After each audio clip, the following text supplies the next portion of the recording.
For those few of you watching this or listening, we have a new player who has been in the Blades of the Dark that I was recording on our campaign 2, as well as Lancer, who is joining us today. This is a much smaller group. Um, the Game Master Bob for Lancers was busy this Sunday, so I threw out a call to the players of Palladium, and we got a few people to bite. So this is a smaller group, but it You still hopefully should be fun. Um, this is, as I said, it's a Palladium First Edition, heavily house ruled game. Um, it's also a mix mash of all different Palladium stuff and various D&D adventures and monsters and creatures and adventures from all different editions. The uh, the base, this is called the Nentir Vale, which is actually the D&D 4th edition base setting. I like using 4th edition stuff because so many people hate it that they never got into it. So things that it has, I get to surprise people with. So converting stuff over and that. So down here in Fallcrest, that is the main town. It's like a really big. It's on the verge of, is this a big town or a small city? This area of the Nintir Vale, it is one of the largest inhabited places. It's very little inhabitant civilization and lots of places that a civilization used to be there, or a few have been here and have become ruined. So there's lots of dungeons and all of that stuff. Uh, so we have Solus, Karnak, and Colmaine. Are going to be our players. Solus, you being part of Curious Company, you get a mission.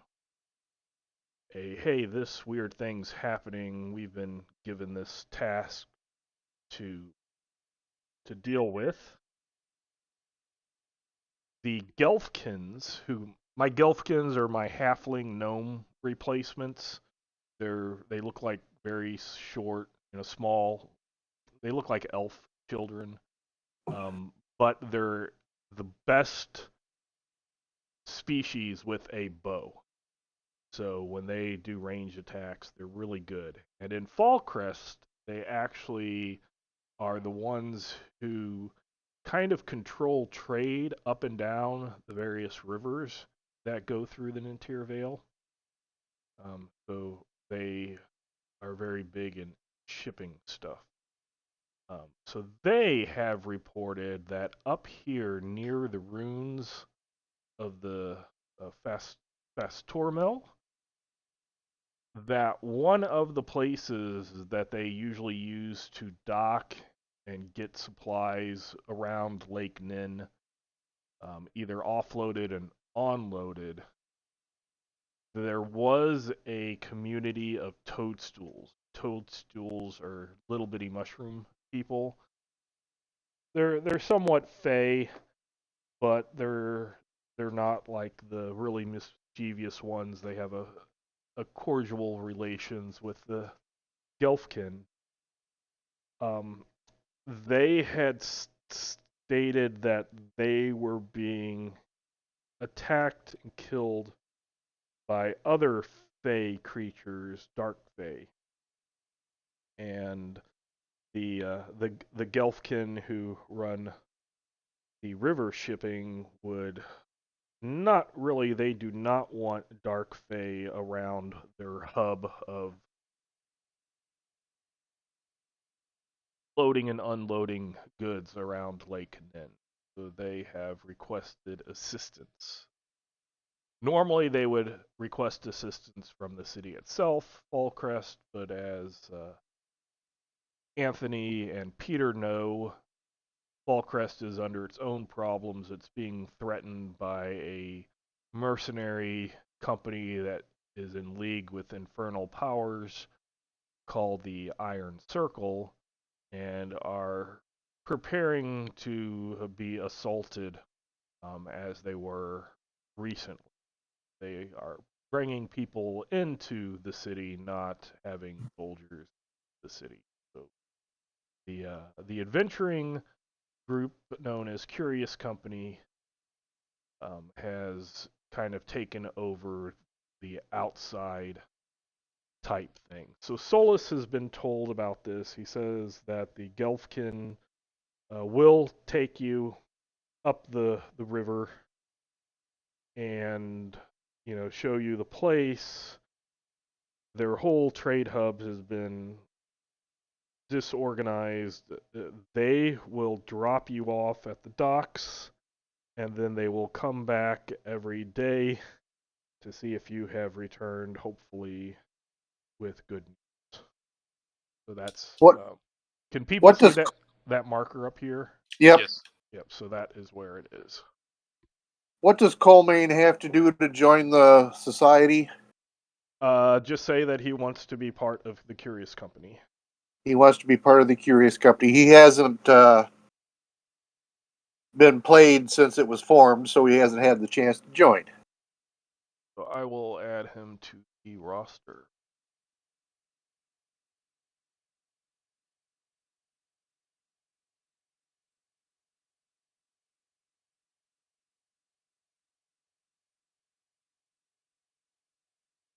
Okay.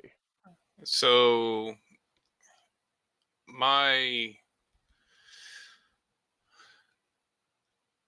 how does the charm, impress, trust, intimidate stuff work again now? It should be a skill. Yeah, there's 4 skills. Mm-hmm. So I have a 23 on mental affinity. Okay. Is that 5? Is that 5%? For So some reason, my impress and intimidate have 5%. that is by being a Teufling. Gotcha. If Okay. let me. So I just need to pick one of these things to put the skill behind. Then Two. You get 2 of them.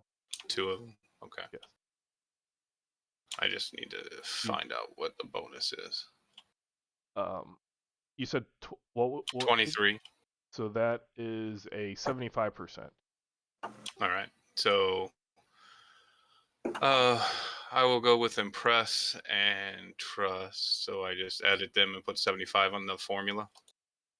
You would drag the MA bonus over from the items tab in Foundry, not on the character sheet. If you look at character creation, attribute bonuses, you would drag those 2 across and put the 75 in the formula there.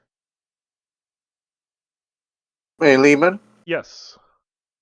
You said we could use character points to boost attributes? Yes. Could I do that now? Sure. But it costs the... Yeah, I know. Okay. So physical prowess is at 9, so it'd cost me 10. Yes, it would cost you 10 to get to a 10. So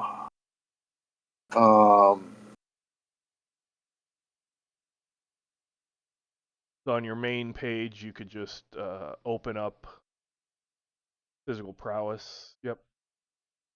And then subtract your character points. Yep.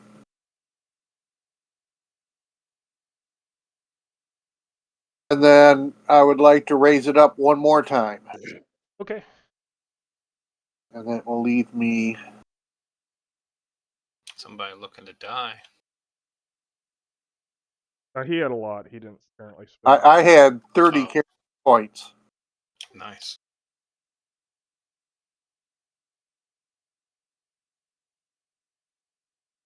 All right. That part Guthrie, is character points is a thing that I introduced recently. They're kind of used like in the old D6 systems, like I think they were called character points there too. You can use them to add a D6 to an attack roll. You can use them, and you use one per. You can't stack them. You can use it to reduce damage by a D6. You can use it to increase a saving throw by a D6, or you can take a bunch of them and increase character attributes. That's how those work. I'll get you. I have all my rules. Basically, I said I rewrote it. I have a PDF that's basically a book that I will get to you, so you will have all the rules and be able to see how everything works. Hey, Mike. Yo. Colmaine is a crystalline, basically obsidian, a rock person. And basically, he carries a very large two-handed hammer. He's kind of big, slow, and he has minor brain damage. One of the things in this game is if your character goes unconscious and is brought back, doesn't well if they go unconscious and get out unconscious and then become conscious again, they have a possibility of having a permanent injury. The same thing if they die and are resurrected. So let's see. I should have photos. So if I show this, this is kind of what Colmaine looks like. They can't wear armor. If they wear armor, their skin will absorb it as nutrients. They don't have to eat food, but they eat like metals stuff. And then this is Solus.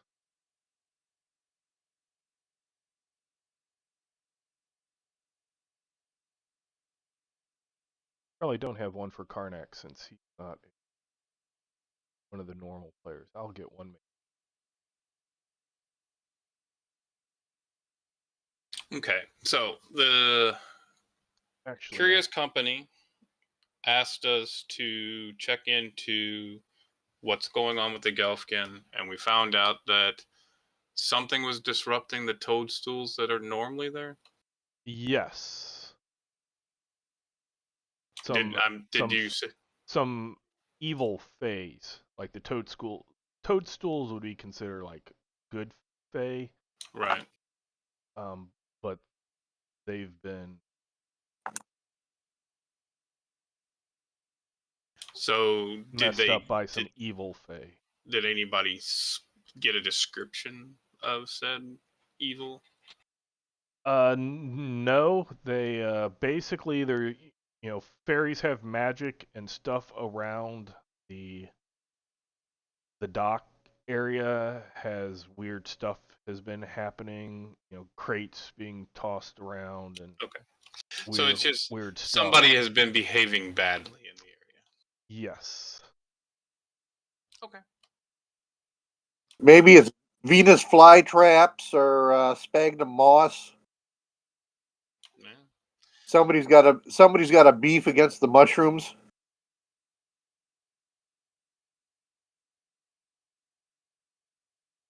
Oh, I completely forgot. I need to find a way to cure major brain damage. You could drink from the demon pool. He would almost do that. So Anthony, I was making a picture. Yeah, let's see. Got you the pack right there, but it's going to be a really base token for now. Right. I'm going to put a vest on him at some point though. Okay. So he'll look like the default little hooded figure for today, but I'll get that set up. So it's 3 days it takes you. Seems to go uneventful for your travel. Colmaine is going to stay in the middle of the boat Okay. and not do a lot because he doesn't swim very well. Yeah, kind of sinks a bit. Sinks like a rock. So these are flat bottom barge type Yeah, boats that go up and down the Nentir River. Um, kind of like the flat bottom boats on the Mississippi. yep.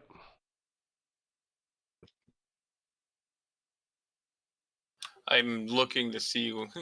I have too many spells at this point. They're not even all on there, and it's already taken me too long to look. So,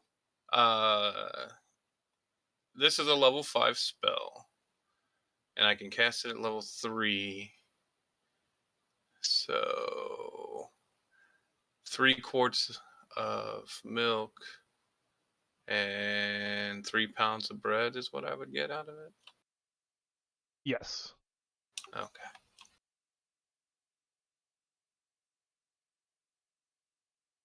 So I don't have to buy food really anymore if I want to. If you want to cast that. Yeah. So yeah, so each day you would cast that. A couple of It, times. it would take your. Oh, would it? Isn't that what you need? Like I need 5 pounds of oh, food. 5. Okay, so the but your magic points would regenerate by the time Right. the next I could day. even take care of some other people so they don't have to burn their rations. Well, the only one that you'd really need to do that for is Karnak, because You eat rocks. I eat rocks. And I've got my own metal rations along, a few pounds of copper and stuff like that. Yeah, so in this game we do keep track of ammunition and rations and stuff like that. Gives you that again that old Okay. school of Okay. So it's resource management to figure out how to do stuff. from time to time, you will see me with a pack rat, and I'll feed him and stuff like that. But if we're on the water, I can let him. Pack rats like to swim. He can swim around. I'll let him play. I let him play while we're traveling, as long as he doesn't play get lost. play while you can, cause soon. Yeah. I don't know how long we've got, buddy. Hey, he over doubled my life. Where are rations at on the character sheet? that character You've got your might not have them because it's kind of an NPC-ish character. So Okay. But I've got you covered anyway, so you don't need to worry All about right. it. But what I did on my character sheet is I created my own pool, and it says pounds of food, and then I just because you buy it by the pound, and you need so many pounds per day, basically. So under Okay. pools, that's like anything that has a this many of this many. So people like it's really where it started out is where you put your hit points and your shock points, character points, things like that, armor, SDC. But then people use it for everything from money to rations to magic points. So it's one thing that when we get you a character made, we can go over all of that detail, nitty gritty stuff. I keep a lot of that information under notes and equipment down on the bottom of the main page. Mm-hmm.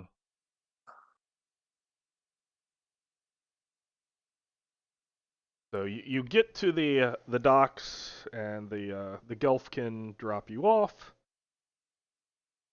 and they kind of point you in the direction of where the toadstools usually are.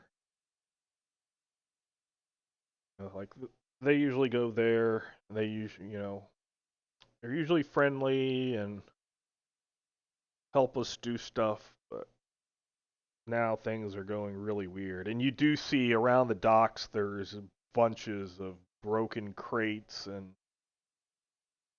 food stuff, that is spoiled and scattered everywhere, rotting. Just, it's some pandemonium has happened. So, what language do they speak? The toadstools Yeah. speak Elven. Elven. Which, unfortunately, is not one of the many languages I do speak.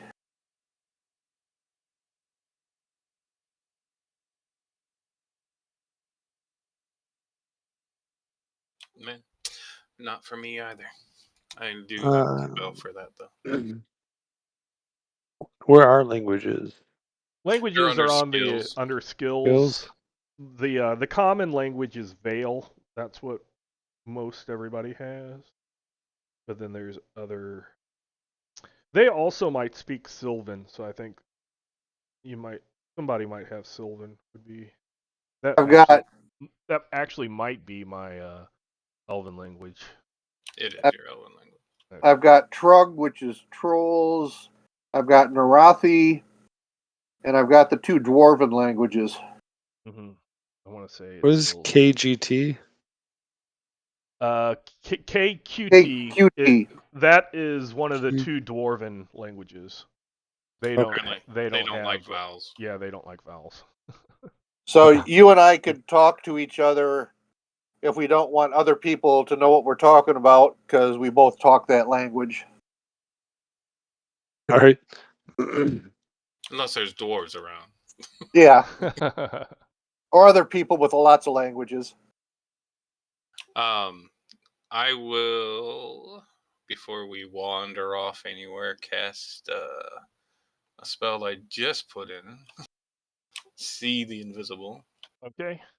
So that I have a chance of seeing, and I'll be casting that at level 3, so it'll last for 30 minutes. Okay. Lehman, Yes. I'm going to do intelligence, gather, Okay.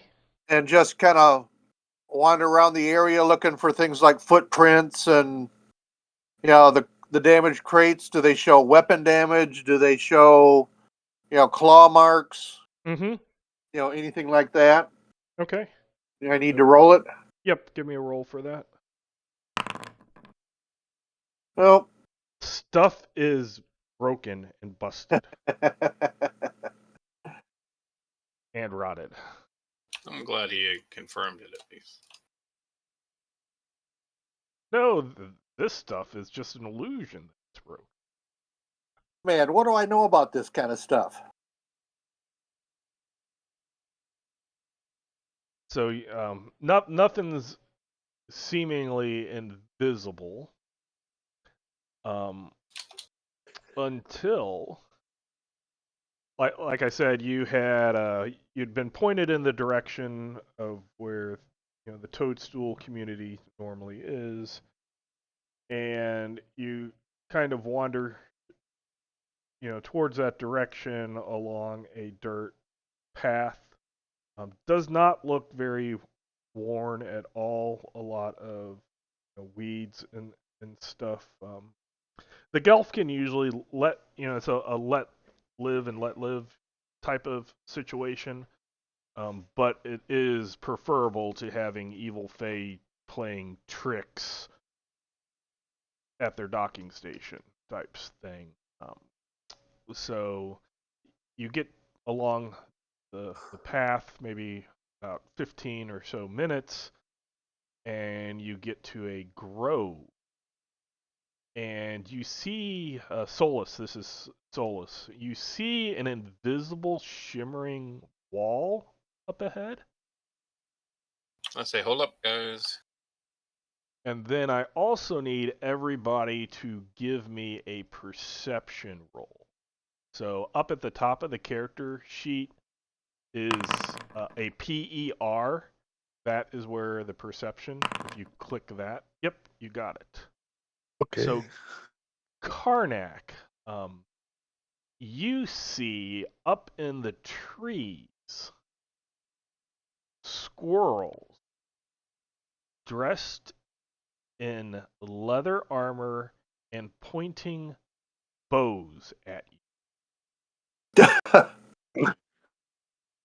There's some armed squirrels.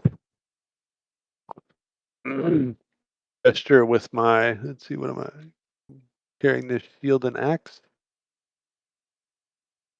Is that? That sounds about right. Yeah.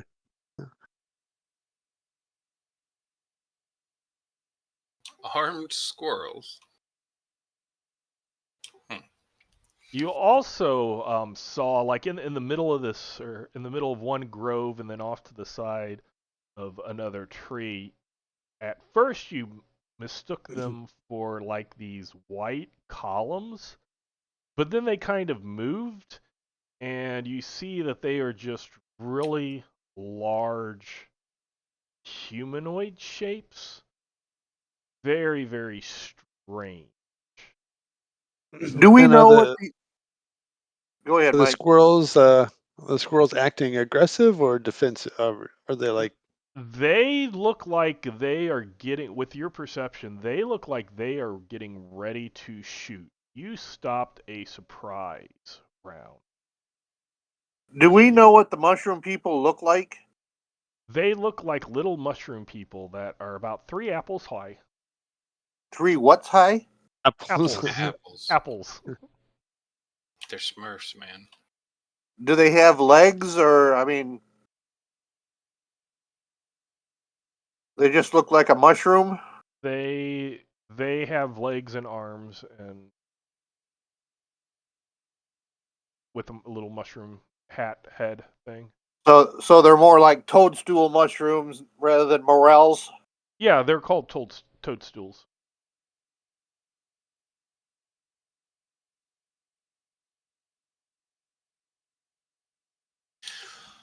I am Okay. just The squirrels that are in the trees. What kind of trees are they? you don't see. You did Oh, not. okay.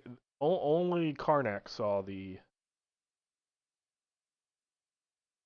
squirrels. He did, say hey, or unless Yeah. Guthrie says otherwise.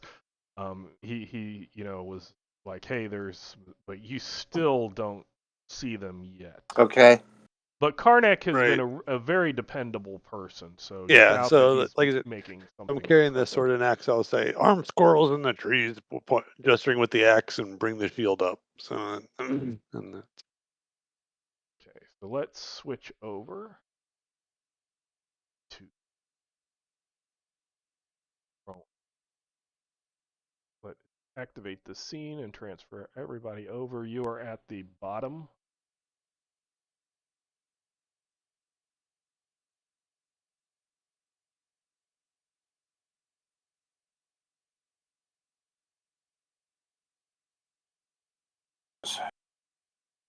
So Solus, you see where the stream is up ahead? Hold on 1 second.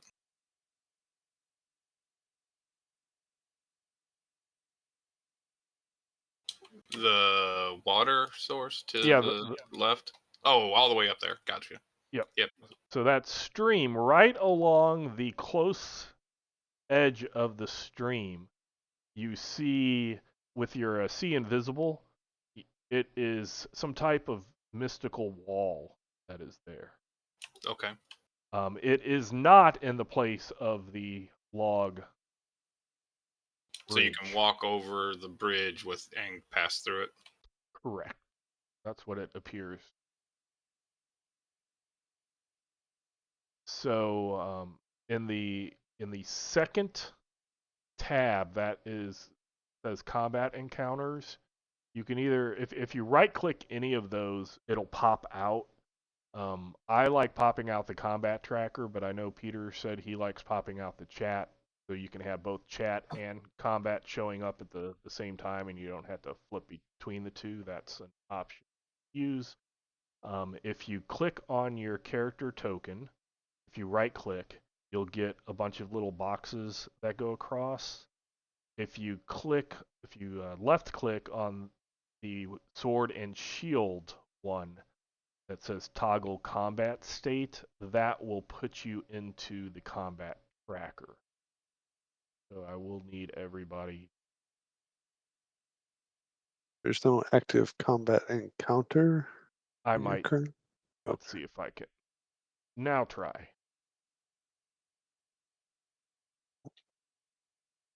And then at the top of your character sheet, it should have a INIT for initiative. That is what you'll click for initiative. What about putting him in a stance? He is in a hand-to-hand soldier stance. Okay. He's already in that. At a further point, we'll go over that. But basically, if you're in a hand-to-hand stance, you'll get bonuses to your hand-to-hand. If you want to cast spells, you need to go to a mystic stance. If you're shooting a bow, you go to a range stance. And if you're throwing things like daggers and knives and spears, then you go to a throwing stance. But right Dang, now, that's a lot of bad guys. yes. So go ahead and roll Oops. for initiative. And then what you do is when you're done, if you in the combat tracker, if you click your name, it will change it from red to green. That tells me that everybody is ready. So I don't have to always ask.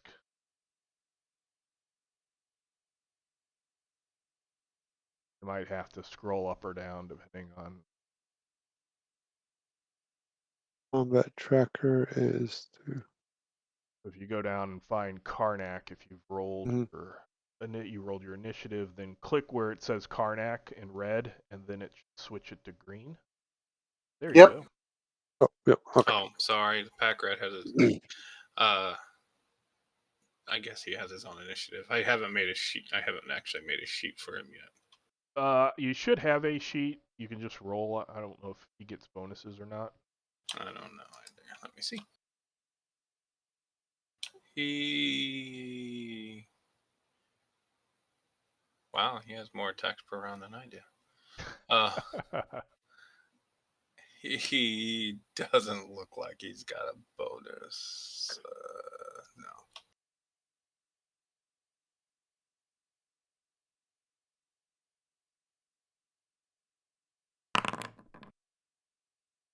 Okay, so once everybody is green, then I hit a begin combat, and then that will place everybody's initiative into the.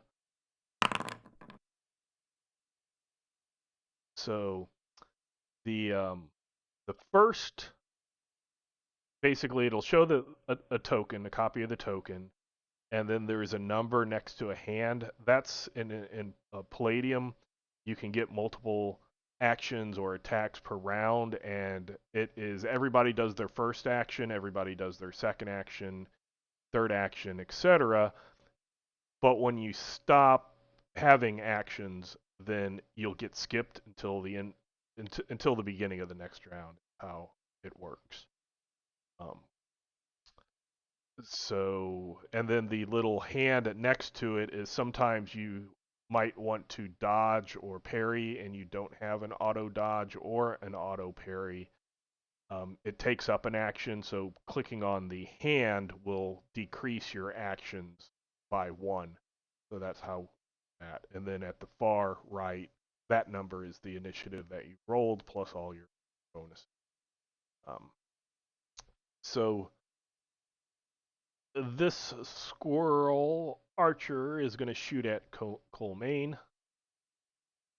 with his And the little shield. circle thing is the stance that everybody's in Yes, to the right of yeah. the hand. It Yep. yes, it does not it doesn't do anything except for let us know what stance you are visually, so it's not a mechanical thing. On your character sheet, you'll see how you probably have hand-to-hand stance soldier, and it's in green. Yeah, I saw that. So when it's in green, it means it's on, and it's a toggle. So if you click it, then it goes off. But what that does is that gives you all your bonuses to strike, parry, dodges. It also tells the combat tracker how many actions per round you get. So if like we look at Karnak, he has 2. That's where that came from. If he switched to a bow stance, you would need to click off of the hand to hand, click onto the ranged, and then that would set up ranged attacks and ranged bonuses. Although there is a thing. I have slow stances and quick stances. Throwing and ranged are quick stances. You just try to get in a good position and shoot as many things as you can as fast as you can at the enemy. The slow stances are magic and hand to hand. You can shoot using in hand to hand. You just don't gain the bonuses of the range stance. You still might have weapon proficiency in a bow that would get added to it.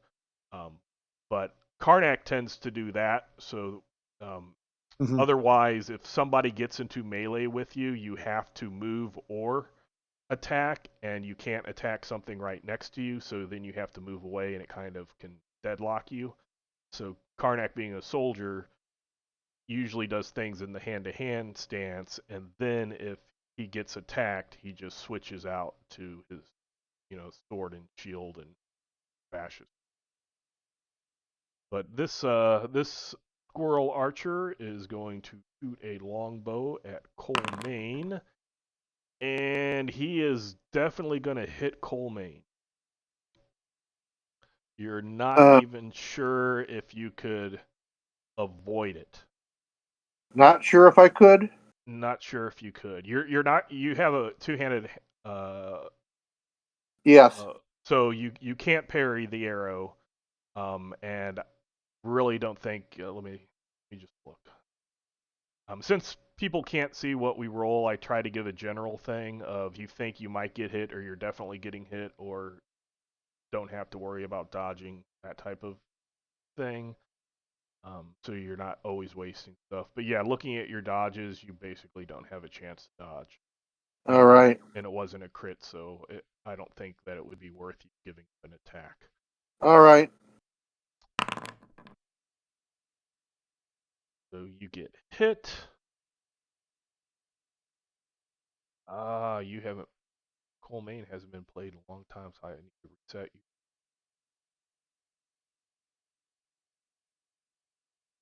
And Solus also. I reset your. What Okay. resources? Like your bars, Oh, they weren't showing up. So the bars, if you hover over your character, you should see at least 3 bar, probably 3. Some people might not. If it's the green bar, that's your hit points. If it's your blue bar, that's your SDC points. They get taken off before hit points. They're not life-threatening. It's like a buffer.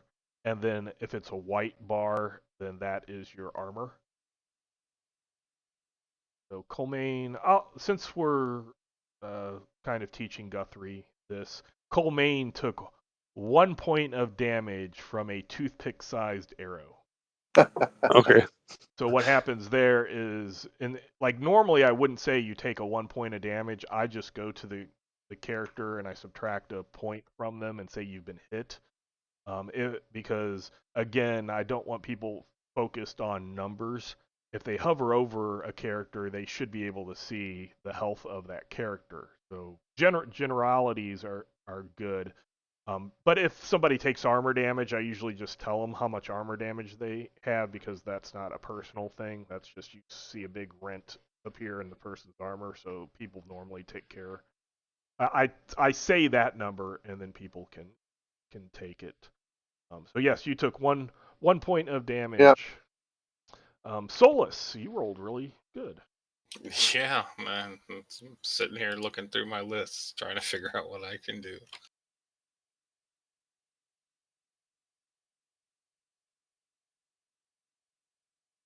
So I think I'm going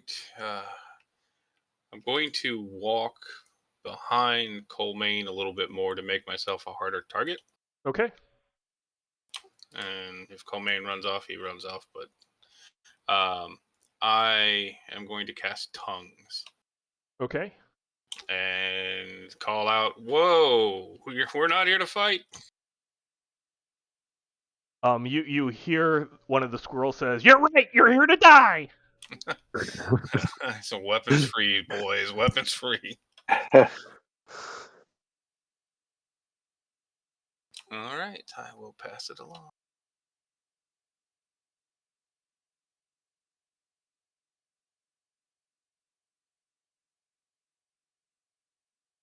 taking an enveloper snuggler as somebody that likes to squeeze you to death? Probably. Likes hugs. Oh, Yeah, they're just warm, comfortable hugs. So he only when you move, you get the drag ruler, and when it turns red, that's the amount of basically can't go more than that in a round. Um, Palladium movement is really whack. How I do it is you just for that round, which is old school minute. That's how far you can go. You can use all of it in one attack. You can split it up amongst various attacks, but it's not like you do a move and then an action and then an action or an action and a move. You can move, you can attack. If you still have movement after that, you can move again. Basically, you just have a pool of movement that, as long as your bar isn't red, you can continue to move. But both the Enveloper Snuggler and the Carbuncle Fatalist are they are have got to their end of movement. They cannot move further.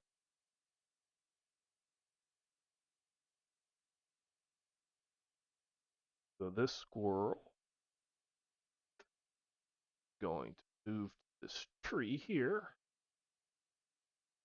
Are the squirrels up in the trees? Yes, they are up in the trees along the branches.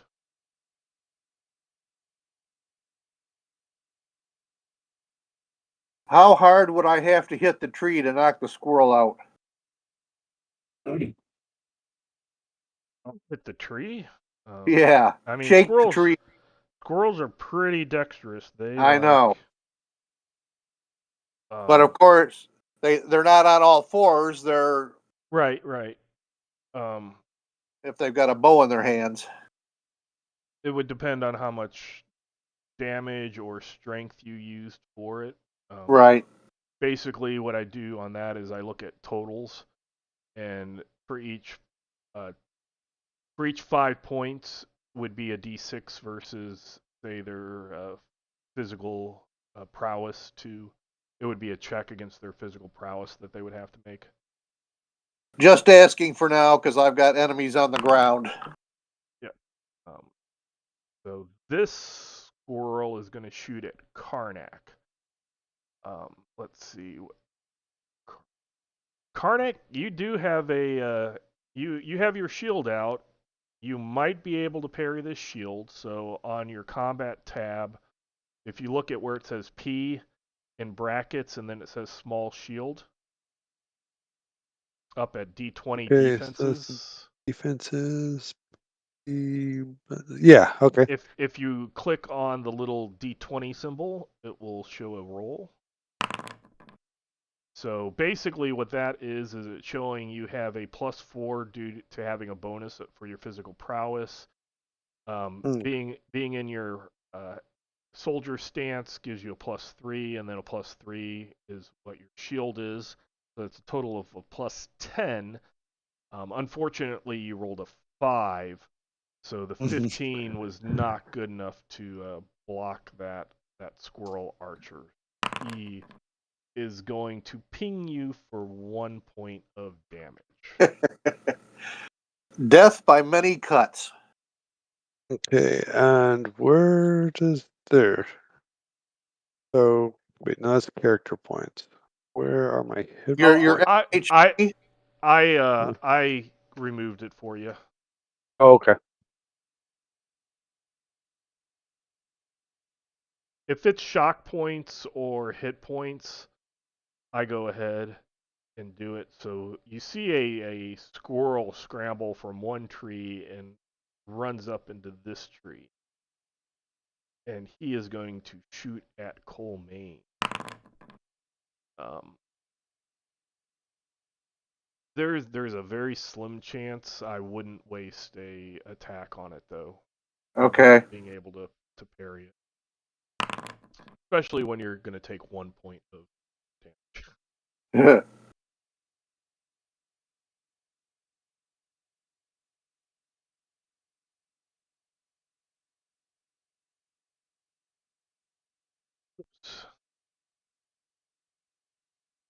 So this creature, this rocky fatalist, he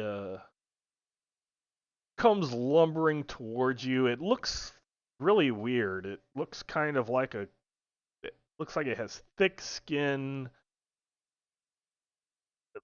kind of like a rhinoceros without a horn and an ape combined. And all of you here in your minds, kill me and you get a gem. It is 100 solidi.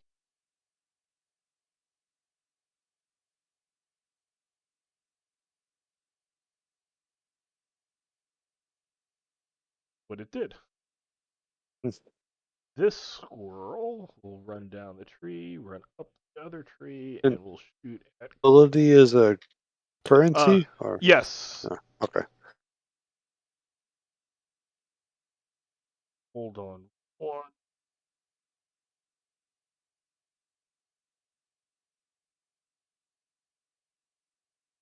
We're fighting masochistic things now.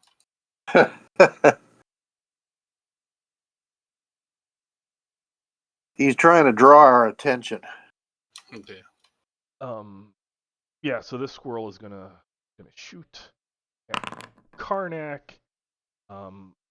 Again, he's gonna hit, but you have a slim chance with that shield, so you can, and you have auto parry, so you can parry again with that shield. You don't have a limit to how many times you can Oh, okay. parry it. As All long right. as you can see the attack coming. Rolled better, but not quite enough. And it will do a point of damage. So I subtracted a shock point. There's various things like effects that have death in their name, like the death spell, the death ward, death blow. Those bypass your shock points and go straight to hit points. And if a character has any hit points of damage, they're considered wounded, which they have a -2 to all their strikes and parries and stuff like that. So if you only have SDC damage, it really doesn't affect you, but you still, just like anything, you don't want to take damage, but SDC damage is that. Isn't that bad. So it's Karnak's turn. So this, you got this Enveloper Snuggler here, you got this Rocky Fatalist on the ground here, or We you got pretty these much identified squirrels all up in these the. things as combatants now. Yes. Yeah, they're attacking us. I Yeah. did say weapons freeze, boys. They don't want to talk. Yeah. Karnak, and I'm these going to the left. okay, and these trees aren't going to come down with like 2 or 3 blows, right? They are They are big, full-size. sturdy, Yeah. yes, trees. Maybe that one, the small one might come down in a blow or two. Okay, and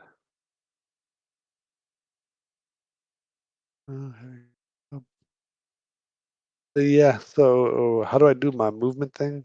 You should just be able to, up in the upper left-hand corner, if you pick the top one that says token control, and then right to the right of that is select tokens. Just make sure that those two are clicked, and then you should be able to just drag your token, and it will tell you how far you're moving. Okay.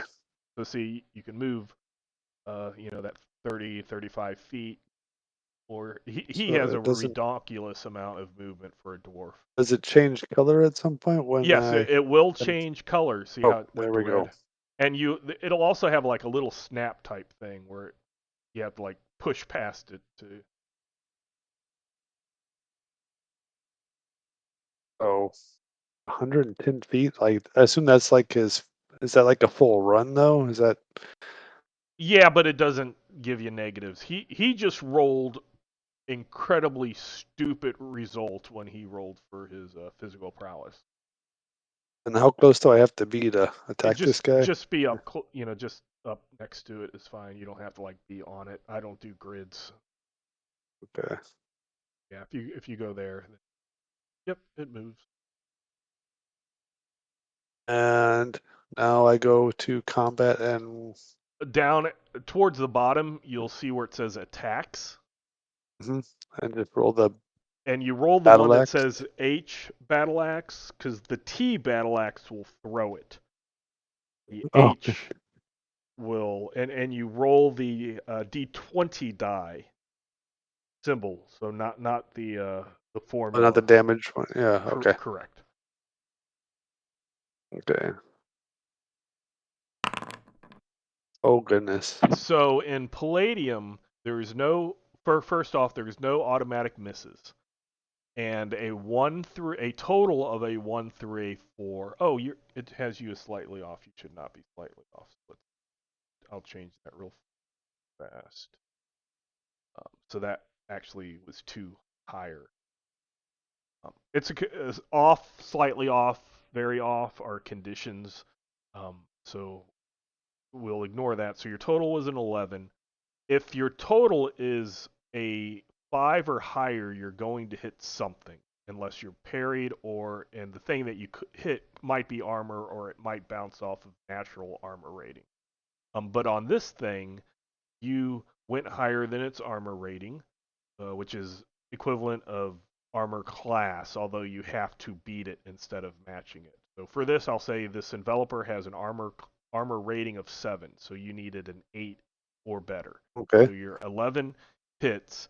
It does not have an automatic dodge or parry, so it cannot do anything reactive against it unless it It's one of its it actions. correct. And it already moved, so it has no actions left. So now what you can do is you can either click on the formula on the character sheet, or in chat if you see where it says damage, and if you hover your mouse over the formula there, you can press that. Either one works. Okay. Like So basically, and if you click where it wait, says total, that breaks it down. So dwarves, even though they're small, they're very muscular, very dense, very sturdy. So they use a large damage formula, which is a D8. Medium is D6. Small is D8. Basically, each type of die range is a stage of size. So even though normally a small creature would do a D4, being a dwarf, it's a D8. So you rolled a 6 on that. You get a +5 because he's freaking strong. You get another +5 that's built into the weapon, because the weapon does a D8 plus D5, and then being a soldier adds 2. The numeral 2 towards the damage of that you rolled. So you did 18 points of damage. So that takes away all of its shock all of or is its it- shock points. And then if you hover over it, you'll see how that bar went down for its hit points and starts turning from green to, I think it okay. turns to red. So you So really he's damaged wounded. it. So since you depleted all of his SDC, he is wounded and will have negatives to all of his actions going forth. So then when you're done, you moved, you attacked. If you wanted to move away, you could. If you want to stay there, you can. But when you're done, at the bottom, I think you guys have arrows. Is that right? Or do you have words? Words, it says intern. Okay, so you do that, and if you click end turn at the bottom, then it moves to the next person in line. Lehman, the pack rat has climb. Is that scale walls? Yeah, that's the same. Yep. Okay. Where was the intern at? At the At the At the bottom very bottom of the tracker. of the combat tracker. You oh might the have to combat scroll tracker. down. Okay. Yeah. And so can I move to like put my back to the tree? Would that make it more difficult shot for the squirrels or no I real don't difference? think so, because then they could just shoot straight down at you. Yeah, because they're hopping from tree to tree. They're on branches also, so they could move out on a branch. Okay, and there's no strategic advantage to tactical advantage to moving beyond where I'm at right now. Then, right? So I could just intern. Yeah, if you want to just stay there, I don't see. Okay. If there was more, if it was like more places to run from that person, I would say so. But you're going to get a second attack, and it doesn't. So moving away from it, would make it so that then you have to back to it to attacks. Okay. Okay, so now it's this squirrel's turn. He's going to dart up in this tree at Karnak. This one you probably have a decent chance to parry. So yes, you parried. So you do not take the damage from Squirrel Archer. Got another one. He's gonna run up into that tree. He's gonna shoot well. You have a decent chance. Wouldn't say it's a great chance, but better than most. And you parried that attack. And then we're at Colmaine. So yeah, your shield has like a couple of toothpicks with little fletching sticking out of it.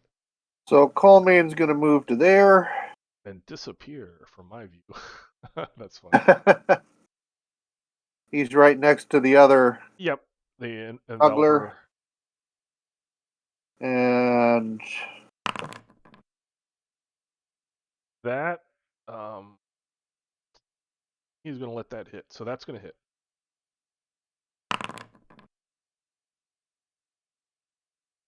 Probably shouldn't have let it hit.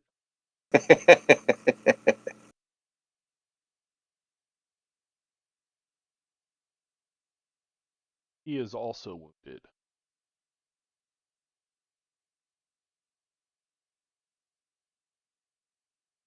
Done. You can yeah, move it down. I think the rat could probably kill him. Mr. Whiskers is not going to engage in combat. He is a little worried about those toothpicks. So this Rocky Fatalist, he goes forward and he says, "Should have taken the gem."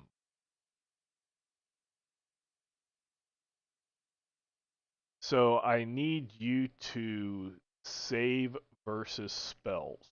So if you go up to your skills Okay. tab, Yeah, I see.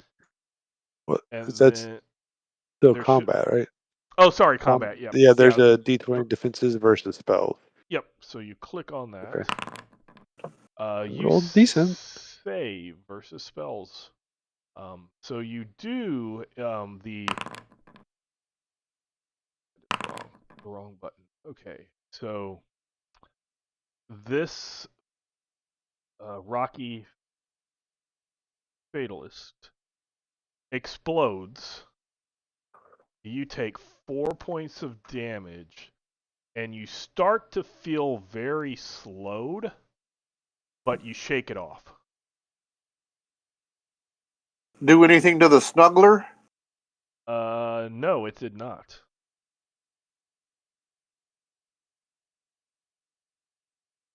This archer is going to shoot at Solus. What? Yeah, this one here. Your cover moved away. Damn it. So it's going to hit you. I do have armor 14. Yes, I have that written Okay. down. There's nothing I can do about it. Okay, so you take a point of damage. Son of a bitch! You're almost dead. I'm cursing them out in Sylvan. So it's the pack rat's turn. He is going to prowl and climb up underneath my cloak so he has it as armor. Okay. And they may or may not see him. He doesn't care. He just wants the cloak between them and him.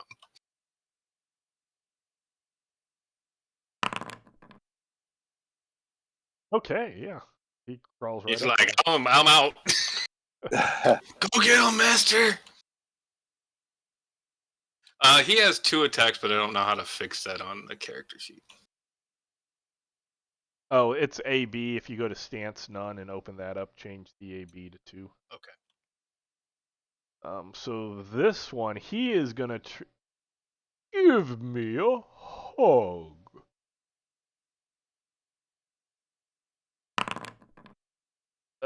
He cannot get Colmaine in a hug. He is sad.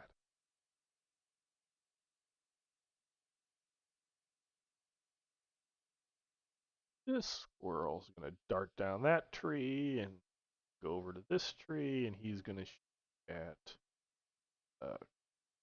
Karnak.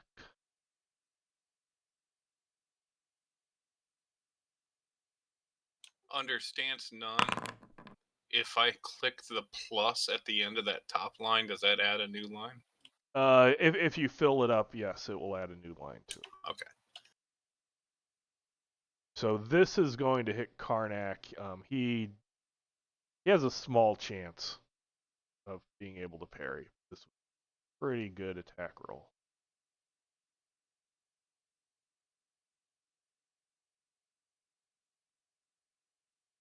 He stepped away. Sorry.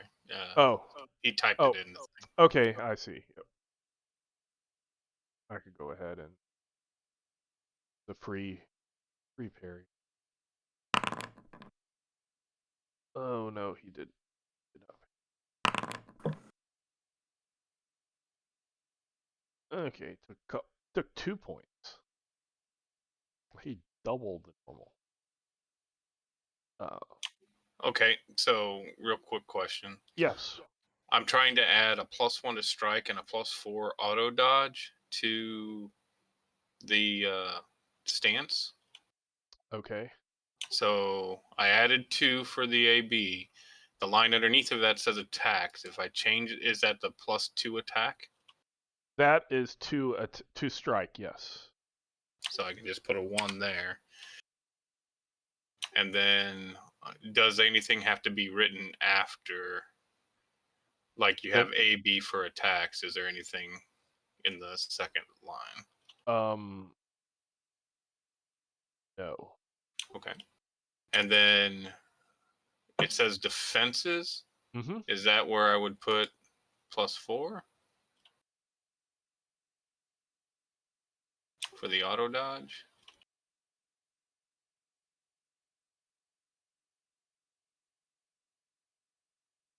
So for an auto dodge, up at the top where the plus is, you would put your number, your bonus there, and then you would do it under defenses.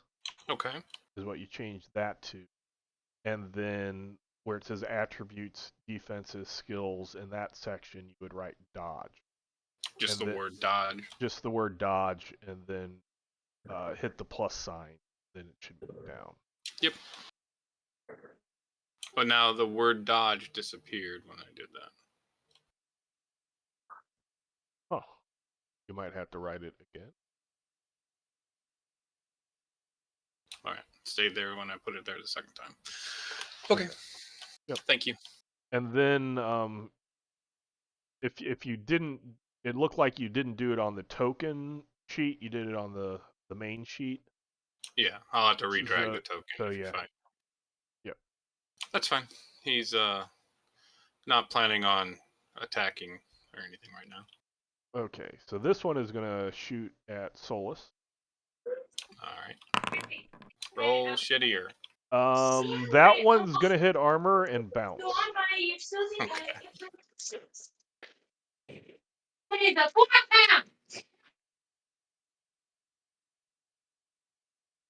And this Rocky Fatalist is gonna move over to Colmaine and say, I had a gem, but now I don't. And explode.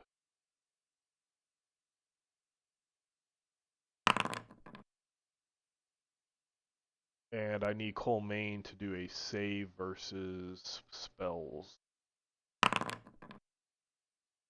That saved.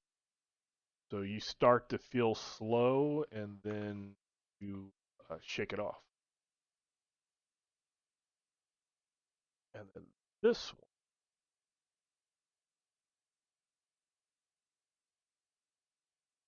starts heading towards Solus.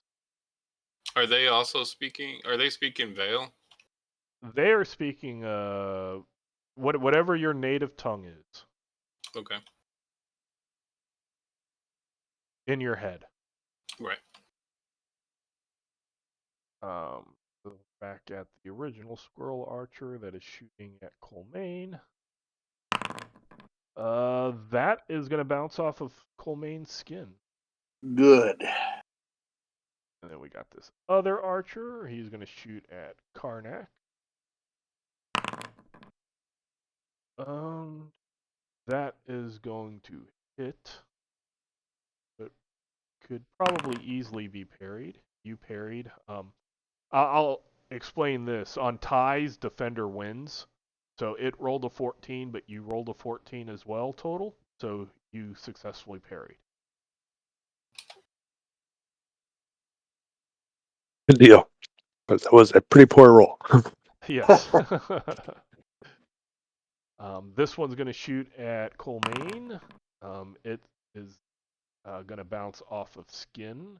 And even though sometimes, like if you roll a 1, it says critical failure, it's because that's how the game for this VTT was designed. Basically, this is not, this system was not made specifically for Palladium. It was made as a generic thing that anybody can use it, and it's been used for Palladium games. It's been used for Shadowrun games. It's been used for Mutants and Masterminds, just like tons of different games.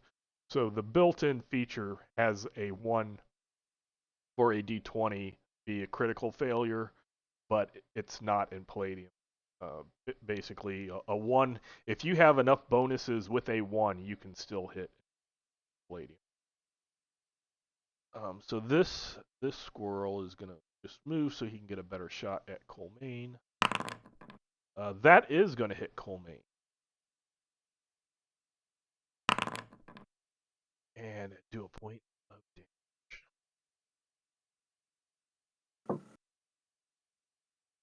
Nickel and diamond me to death. Yep. This one over here is gonna shoot at Solus. That's gonna hit and not do damage to Solus's cloak. Yay. And then Karnak. Karnak's turn. AFK 1 second. Okay. Okay.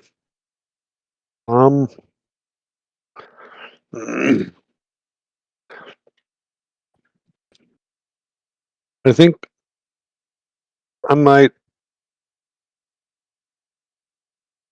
go Try after the. Okay. Yeah.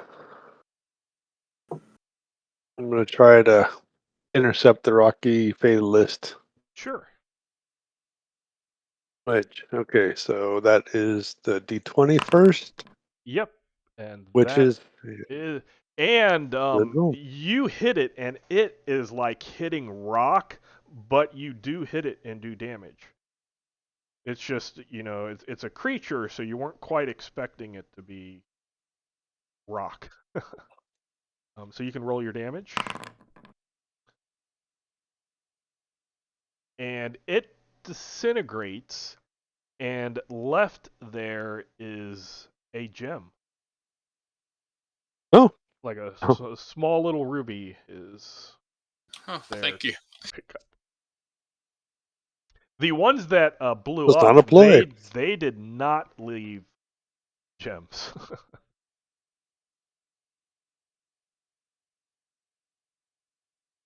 Who would have thunk it? That's So not just a ploy. Okay. if you wanted to, if you have any movement left, you could do that, or you can pass it to. Click intern. I can't, since I'm here, I can't like move to provide cover or anything like that, can I? You can move there if you want. Is Thank it you. Either story cover or if it's actually a thing, then I'll try to provide cover if it's a Yeah. mechanic. If not, it's just story wise. So. They can't in most of my games, including Palladium, you can shoot through allies, but you can't shoot through enemies, and you can't walk through enemies. You normally can walk through allies unless they're in the middle of a door or something like that. So yeah, right that there. if anything is coming, if you're blocking them, then you will get hit instead of. So yeah, this squirrel archer is going to come out here and shoot at Karnak. It's possible to parry. You might as well try. It's not probable. Close, but you still got hit. Because these squirrels are like sniper squirrels. So yeah, that one actually did 2 points of damage. Whoa. Yikes. Bringing out the big guns. Bring the beard. This one is gonna hit. You have a decent chance of parrying. Who? Oh. Karnak. Yeah, you parried. Okay. And then it is Colmain's turn. Smacking this big guy again. Okay. That is going to hit. Oh, It kind of dissolves into this squishy jello type thing. Really disgusting.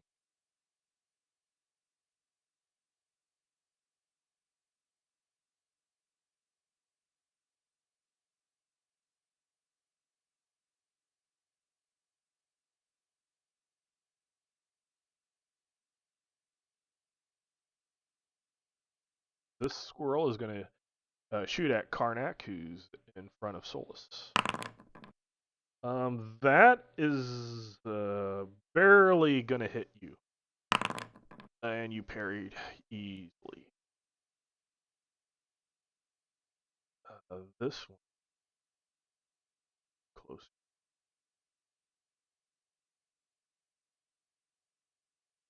And it's going to shoot at Karnak. That one's going to hit. Try to parry.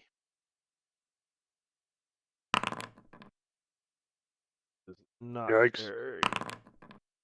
And you're going to take 2 points of damage. And then this one is going to shoot at Karnak as well. That one's going to be a good hit. You do have a chance to parry. Oh, you actually parried, yes. And then the squirrels are excellent longbowmen, so they get another one.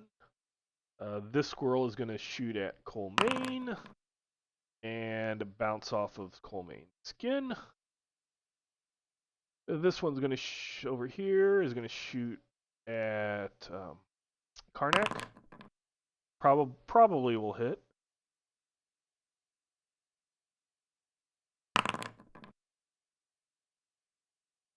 Yes, that will hit for another 2 points of damage.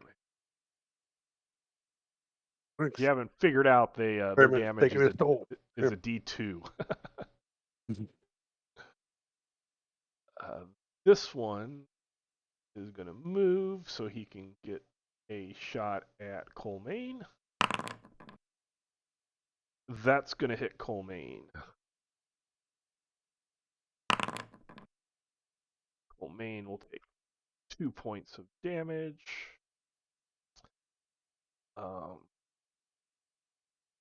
One of the ones down in this tree here is going to shoot at Karnak. You have a really good chance of parrying this one, and you do so.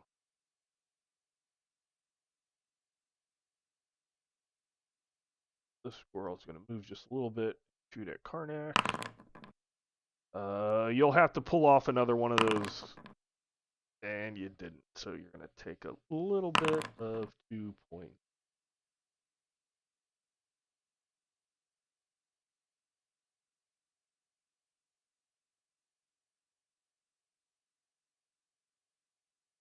I just got a whole like wall of squirrel archers shooting at Karnak over on this side. That one's a really good hit. Yikes. A really poor block. One point of damage. Yep, another one. Like your shield and you are starting to look like a pincushion. You have a decent chance. You roll. Yep, you parried that one. One next to it is gonna try to shoot. That actually just hits your armor and does not do armor damage. Doesn't do S. And then the last one over here on this end branch, I'm gonna shoot you as well. That one will be an easy parry, but yep, easy parry. So what we are at now is we're at the end of the first round. So this is where if people wanted to switch weapons, they could switch weapons for free. It wouldn't take an action or it wouldn't make them awkward. You can also switch stances. So if you wanted to go into a ranged stance, so you could start shooting squirrels, you could switch over to the R. You would click off your hand-to-hand stance soldier and switch on to your range stance. I think it's general. Or maybe archery. Still have the free parry if I do so? No, you would not have the free parry. Or you can just be there shooting at them, not getting your range bonuses, but you would get your crossbow bonus. So there's various bonuses that stack. Okay. It seems like with the numbers, I'm kind of on the defensive here. So Okay. we'll So stay you could with kind of, have your crossbow in one hand up on your shield, because I think you have a small shield, so it's not a big thing. Kind of brace it up against your shield, so you're not going to get the full range of crossbow attacking, but you will get the full range of the shield to parry. So you can do it that. So then everybody just can roll initiative. And I can't do any worse.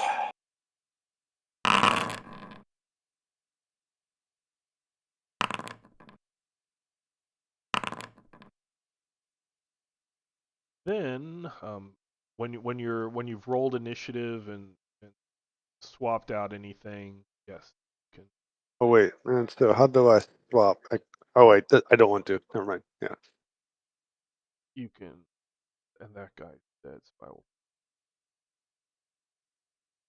So everybody is ready. So then I move to the next turn, and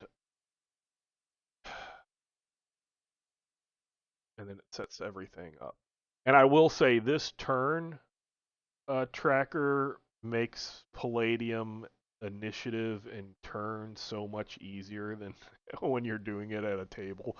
You're trying to figure out who has what attacks left. So the squirrel wall of archers shooting at Karnak. So you can attempt to. It's going to be hard. So you get hit with that one. 2 points there.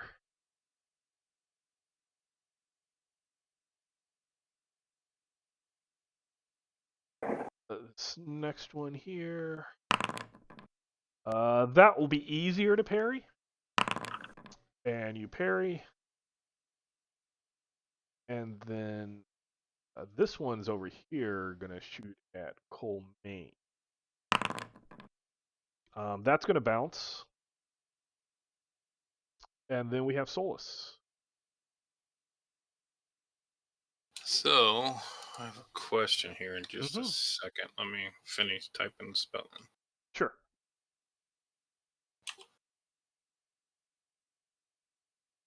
While you're doing that, hold on one moment. I'm listening, but I'm AFK.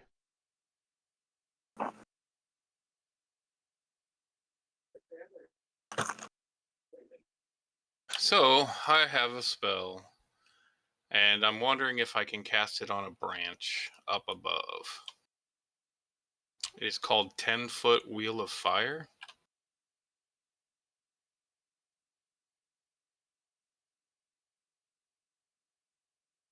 I would say yes. Because they've gone and pissed me off, and now I am going to let them be introduced to a 10-foot wheel of fire. So it is 10 feet wide and 15 foot tall. So I'm going to put it on the branch up where I can angle it to hit maybe 3 of them. If you, this won't be your pack rat doing it, but if you could put your pack rat where you want the center of this effect to be. Okay.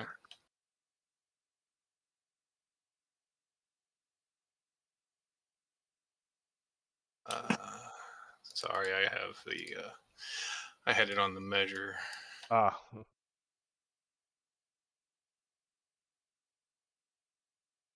So I'm So trying to get to is it 3 a? in a row. Oh, you put it there. Okay. Yeah.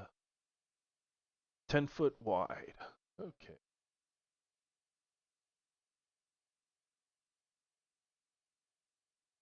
And I say, we could have been friends, damn it.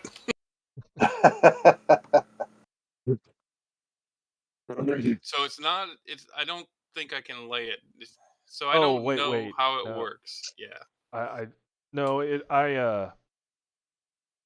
I did it as a 10. I think Yeah, a you 10 did it foot at a radius. circle. It's actually more of No, it's a it's more of a huge wheel. rectangle. Ah, okay. Yeah, It but would be it's drawn 10 like a rectangle. Yeah. Yeah, you're right. Oh, I think it's nope, that's a cone. Array or a box. So it'd be So 15 feet long and 10 feet wide. Right? Because it's 15 feet tall, so that would be the diameter.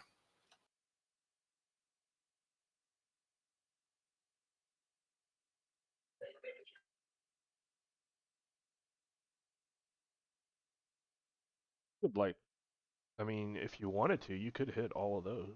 Squeak. Now, if you turned it so that it was north and south instead of east and west.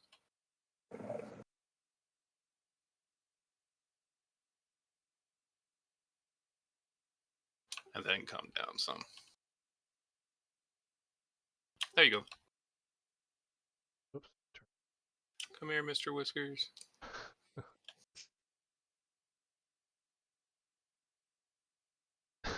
Nice. And I do yell, we could have been friends. I only did that at level 1, so it lasts for 2 rounds. Okay, so They do get a dodge. they get dodges. So I will target all of them. I just don't want to burn down the. And then maybe. Oh wait, it's a D8 per. I'm gonna do it at level 2 just in case. So it would be 2d8 dice. Okay. Damage.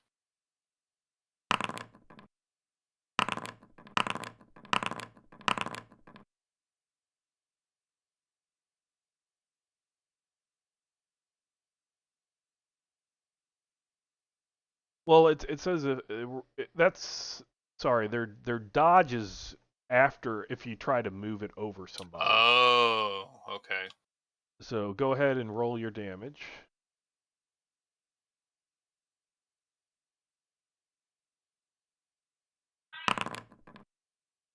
Oh, that was shit. Good thing I did 2 dice.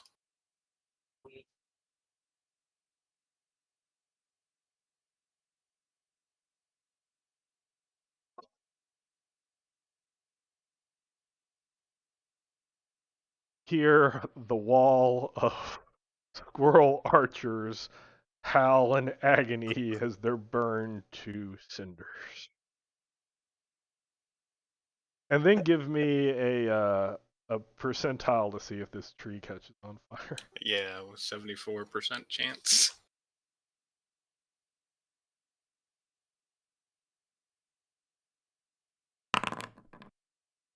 Yep. Okay, fun. What are you doing, Queek? And somehow that like moved the I thing moved the back. pack rat back.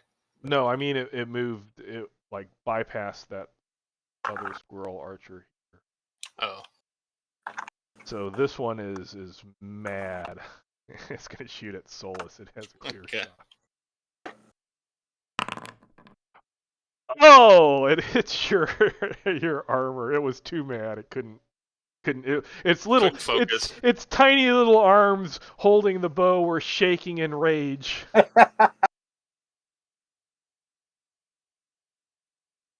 You've declared war.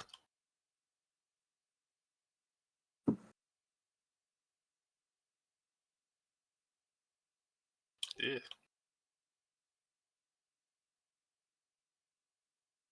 Not quite close enough.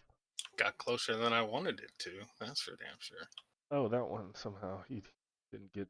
Oh, I did not use my orb of continuance to make this thing last a round longer. Okay.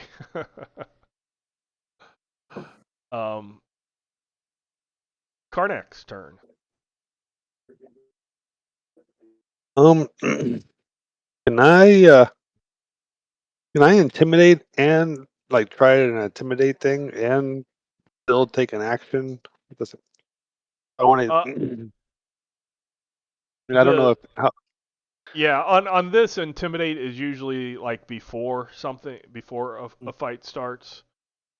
Otherwise, at a certain point, if the enemies fail morale based off of intimidation, they might just run away. So it's more of an automatic thing in combat Okay. than a thing that you have to do. Okay. So it's just for flavor. Then I will yell up to the squirrels in the trees.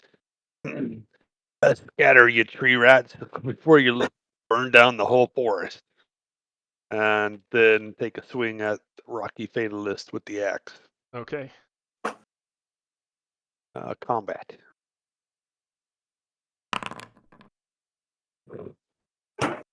That is Ow. not going to hit, and even spending a combat point or something would not affect that. Well, put it this way: your axe hits it. It comes into physical contact, but it is like hitting granite. It is like your arms reverberate, really, really.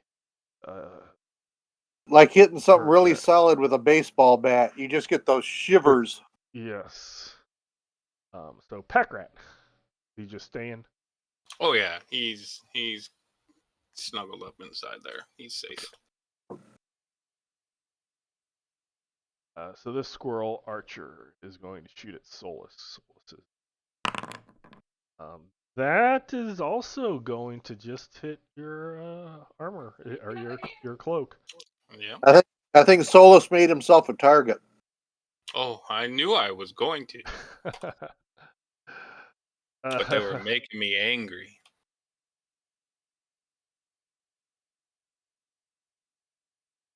This one actually is going to shoot at Solus. It goes 4 nickels. That one's going to hit. That one's just. All right. Not much I can do about it. Oh, you're going to get wounded. Or no, sorry, your rat's close. I hit the wrong. Oh. Okay, sorry. You take 2 points. Rat.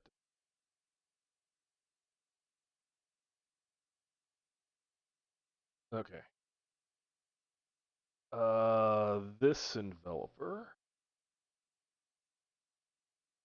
He's gonna try to hug Karnak. Actually, he will try to hug you both. Give you a great big hug. No. Oh, wow. He just misses. He just lumbers over. You both easily move out of the way.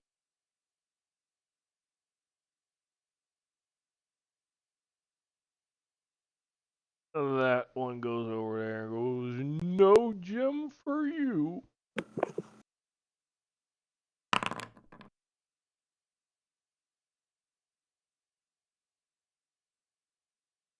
save. Coal main, yeah, do a save Save versus spell. You take 2 points of damage from the explosion, but then you need to, and you easily save versus the slow effect.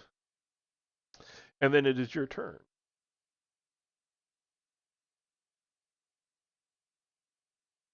Mac Daddy.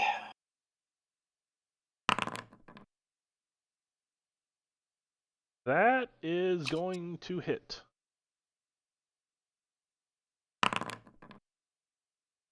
That is going to kill it. Okay. Neither one of them got a hook off.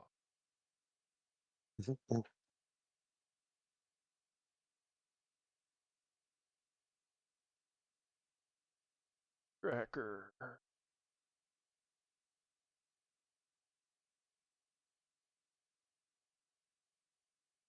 This one's going to shoot at Cool Main. That's going to hit Cool Main.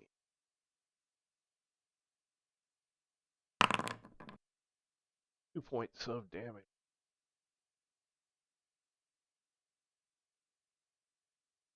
This one's going to shoot at Solus. That's going to hit armor. Not do anything. And then Karnak's turn.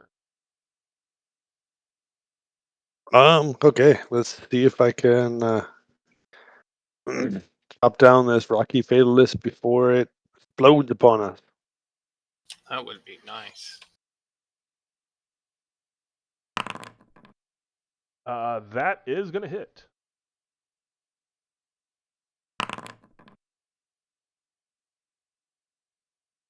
Oh, did I just do minimum? Yeah, I did minimum damage.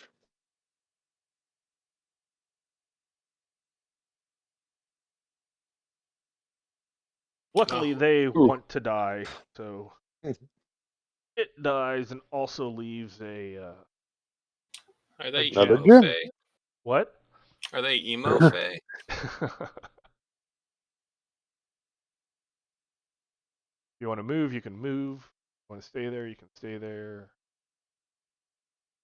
Pass it. Let's see. I guess.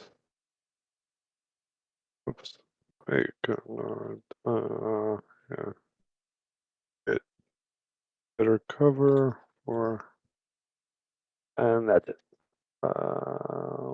Enter.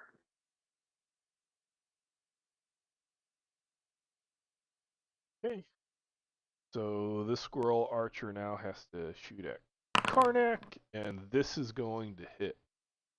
Possible to defend, but not likely. It does 2 points. Ouch. And then we move to the other one who's going to shoot at Cole Main. I so desperately need a second attack. That is not going to hit Cole. You're trying to bounce off of Cole Main. Then it's Cole Main's turn. I'm going to move over to that tree Mm-hmm. and try and smack the tree as hard as I could to shake the damn things out of the tree. Okay. So 21. So that would be a 4d6 versus their physical prowess. So the first does not fall out. And the second one does not fall out. They are very nimble and they stay in. It wasn't impossible. They just rolled really well. Yeah.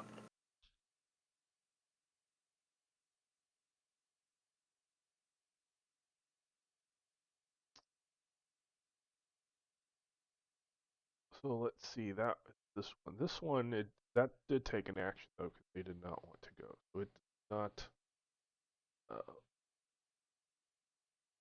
get to go. This one's gonna shoot at Karnak. That one be easy to parry, and you parried it. And then this one here is going to shoot also Karnak. Also another easy to parry, and you parried. And then this one had to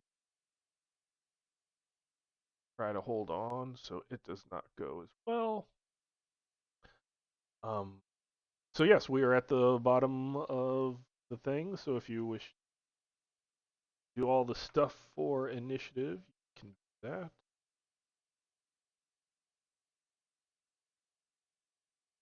Okay, so keeping stance, but getting my crossbow ready probably.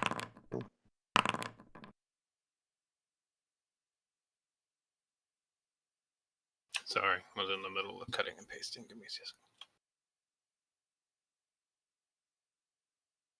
I'm almost done.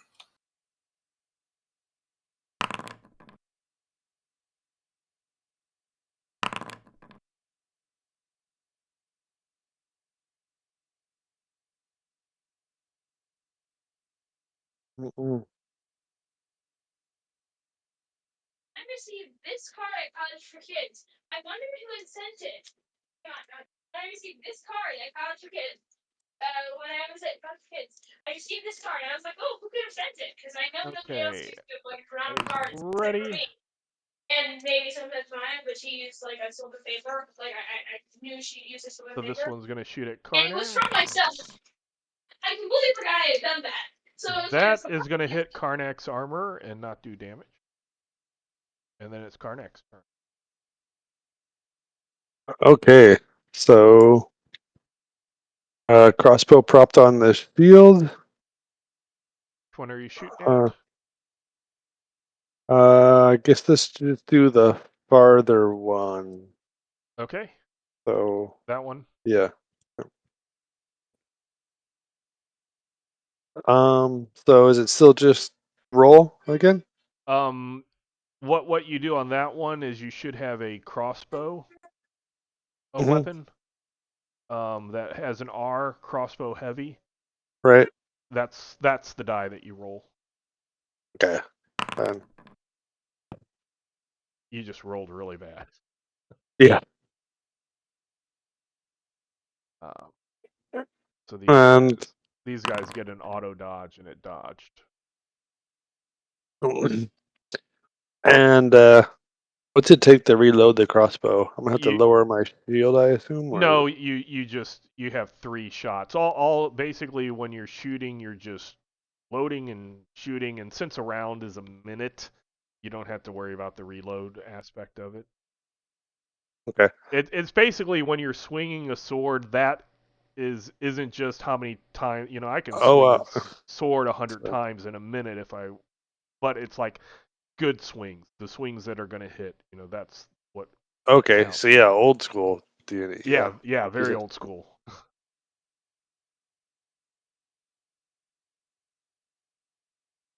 So that did they did dodge because you rolled really bad. So you can move it to Solus in turn to get. Turn. So Solus. Sorry, talking to my roommate. Well, I will do the other aspect of this. Let me reprint the Wheel of Fire so I can figure out how to do it. The moving it. Yeah.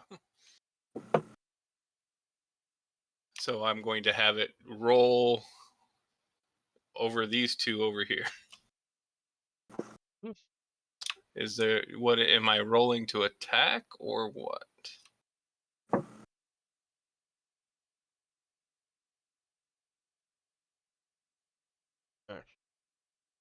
I guess on this one I roll to attack because it says the attack can be dodged but not parried.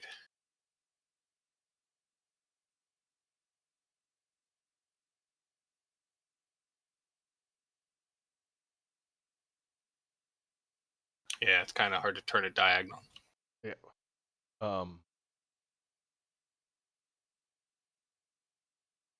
So I'm going to. Yeah. So the caster rolls a targeting. strike. Spell targeting. You can add the modifier on. So that would be what you cast it at level 2. Yeah. So it's a 22. What you would do there is where it says global modifier, and that's where you put your level of spells, okay. so you can get that Gotcha. higher. But yeah, that critted.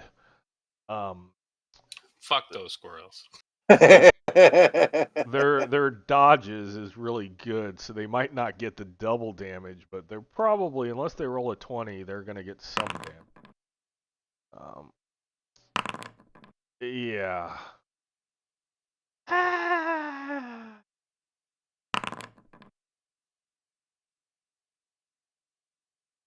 So yeah. And then go ahead and roll your 75. 70 something percent.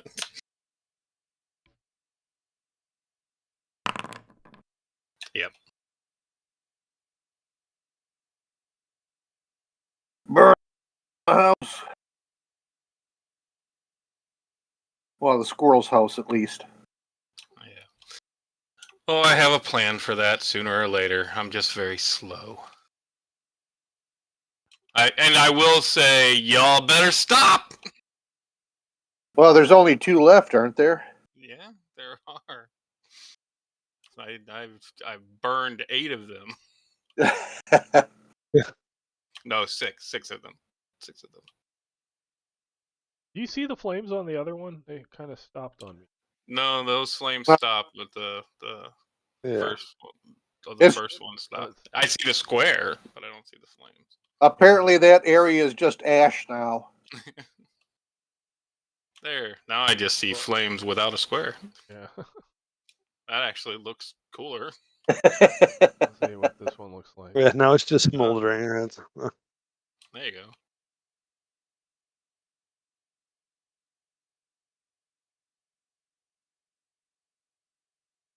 Okay, there we go. That's kind I of fun. sigh because I didn't want to burn the forest down, but you know, when you're at war with squirrels. Okay, so that's So- this one. So this one's gonna shoot at Solus. Oh, that's gonna hit Solus. All right. I have him targeted, not the rat. 2 points of damage. Pack rat. He's gonna pass, especially now that I'm throwing fire out there. I pointed at that one though, and I was like, "Don't want none. Yeah, they Don't they start, just huh?" they just like chittering and barking, doing this little squirrel bark thing. Yeah. They're all.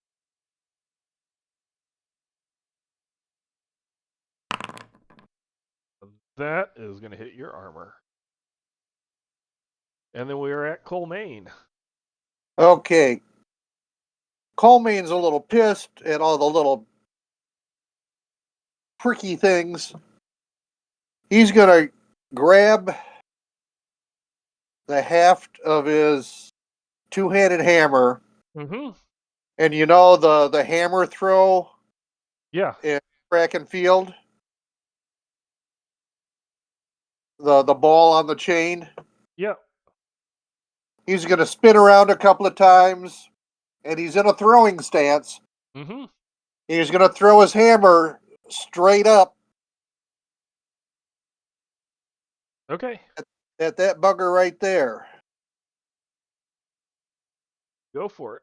I mean, he's going to get right underneath him and see if he can knock the little bastard out of the tree. Hopefully, he's looking intently at Solus and not paying attention to the big guy with the club that can't climb the tree. Right.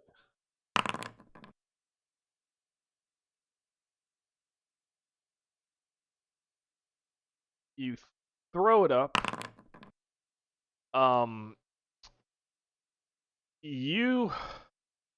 It looks like it's gonna hit him, and then it looks like he's gonna dodge. You could spend a character point to raise your attack Oh, what the heck! I'll use a character point. to likely hit him. So you can roll a d6.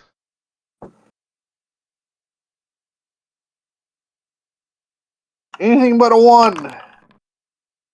and you hit him. So give me some damage.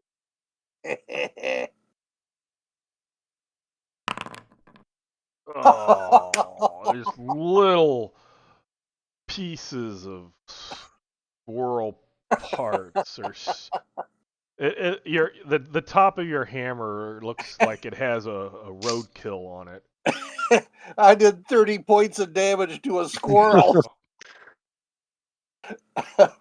Yeah, they died with 6, so you did a little excessive.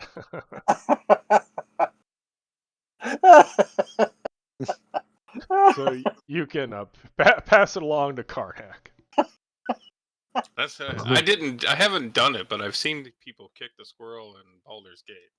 And apparently they bounce off a tree and don't get up. That's just too funny.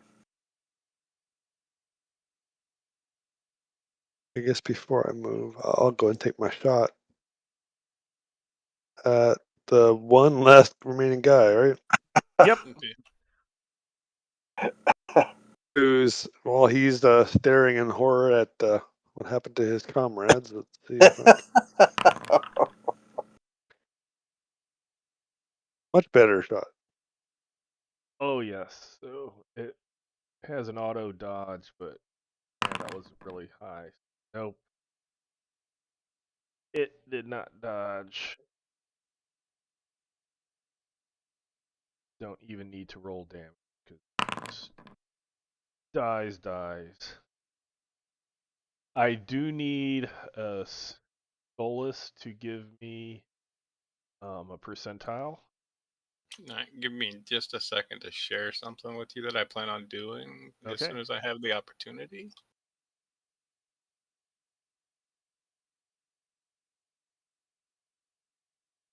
So when the option is up, I will try to extinguish the fires.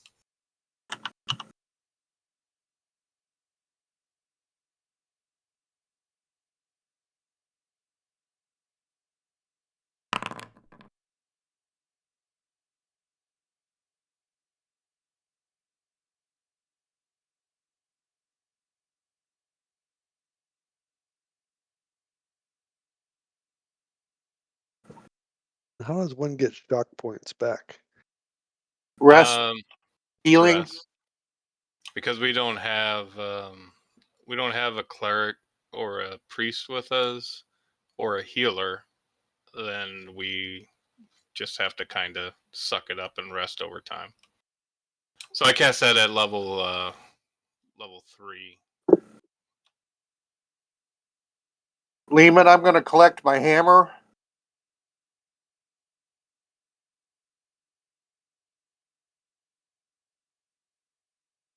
Roll a d6. See if it's gone.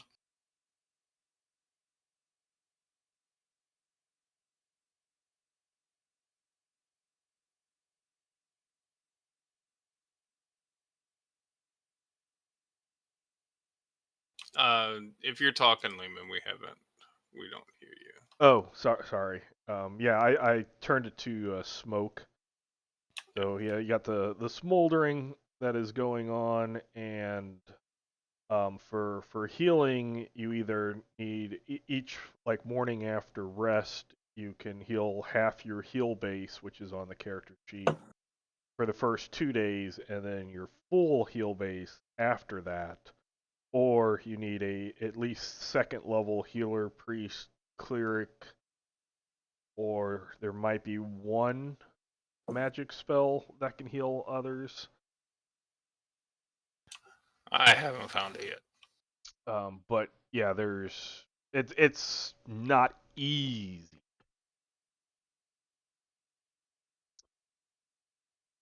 Collect a squirrel tail, preferably from the one that I smished. Okay, that one's easy to spot because you got like 6 burned ones or 8 burned ones, and then like a couple that were, or at least one that has a crossbow bolt through it, and then one that flattened like roadkill.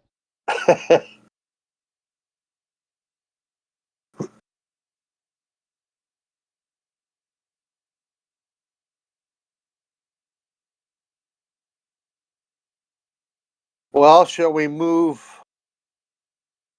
Well, we make sure we pick up the gems. Okay. There were 2 I gems. sense magic to make sure that they aren't going to blow up on us. They do not seem to be magical. Okay. Does anybody have recognized precious metals or gems? Karnak might. I Yeah, do. let's see. I have. Got Yeah. mining. Yeah. Colmaine has it since Oh yeah, actually. since he's basically made out of rock. So Oh. both of you don't need to roll. Oh. It's just having the skill, and seeing it. Yeah, these are real rubies that are worth about 100 solidi each. All right.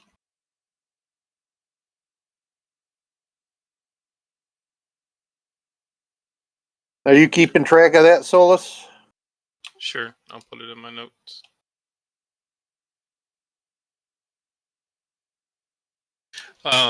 I thank you, Karnak, for stepping between me and them. They are fucking fast. Yeah. Blasted little rats. Thank you for quick into them. Yeah, I didn't want to do it, but something had to be done. We were bleeding out of these tiny little pinpricks.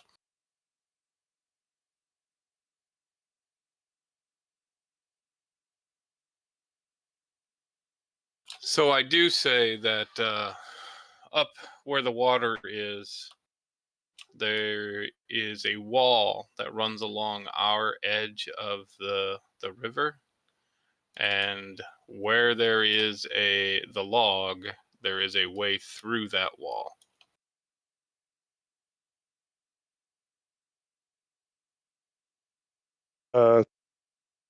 Toss the squirrel at the wall. What happens? Okay. I guess we tossed the one squirrel that was killed by the crossbow. I guess that's the only one in condition enough to actually toss. Yeah, So we could also pick up a log or a stick or something.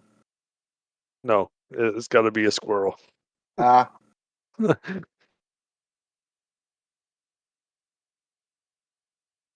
So you can move yourself up to where you're gonna toss it.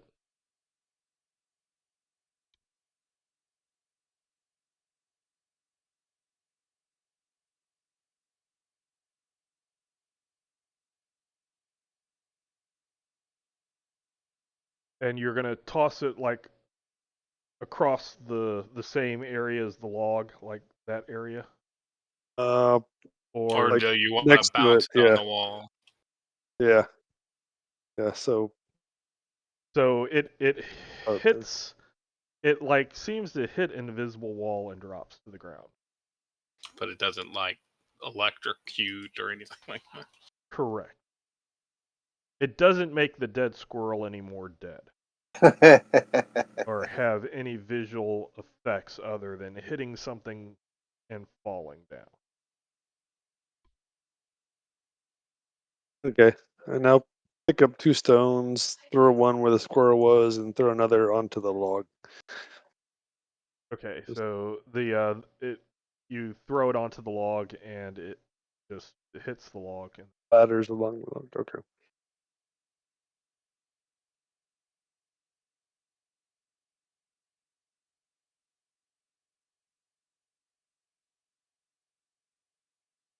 Okay. So we ready to press on and continue our investigation?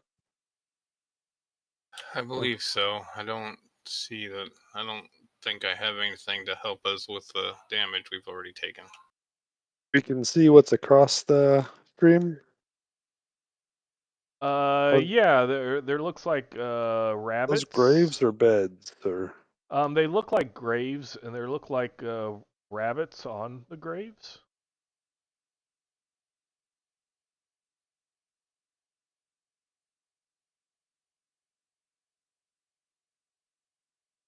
I have no idea what a jackal corn is, but So from here, throw a rock like just across the non-wall part and see if the rabbits scatter from the noise, or do they actually just? You throw the rocks, and the rabbits just kind of look up at you, and then they tilt their heads towards you, and we're going into combat. Huh?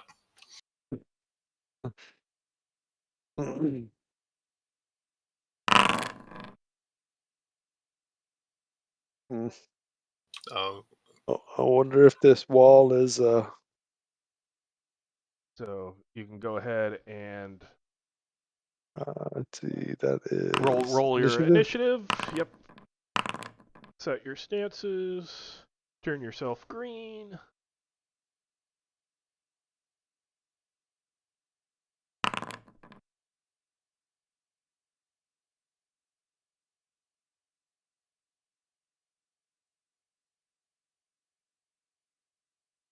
Okay.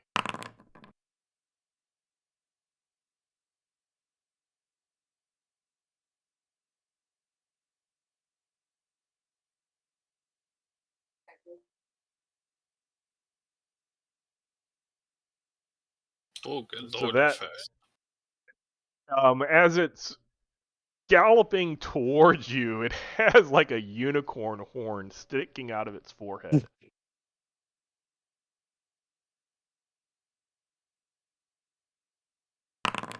And you're like shocked, it's like this little rabbit is charging you as a shock.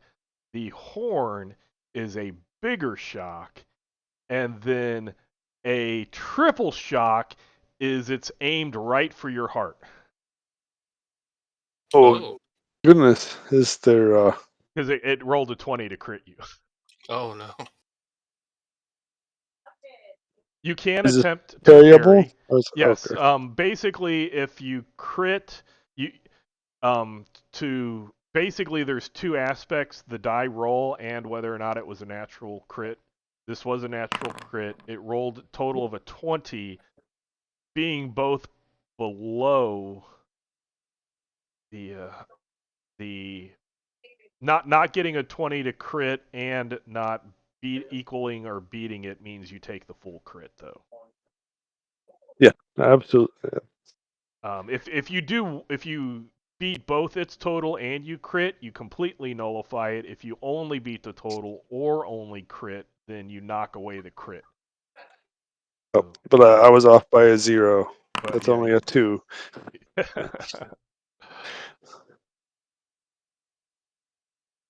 So it actually it did 8 points of damage.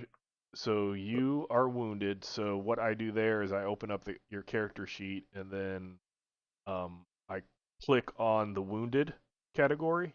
could he Okay. have used a character point to lessen? No. Like he said, No. he rolled a 2.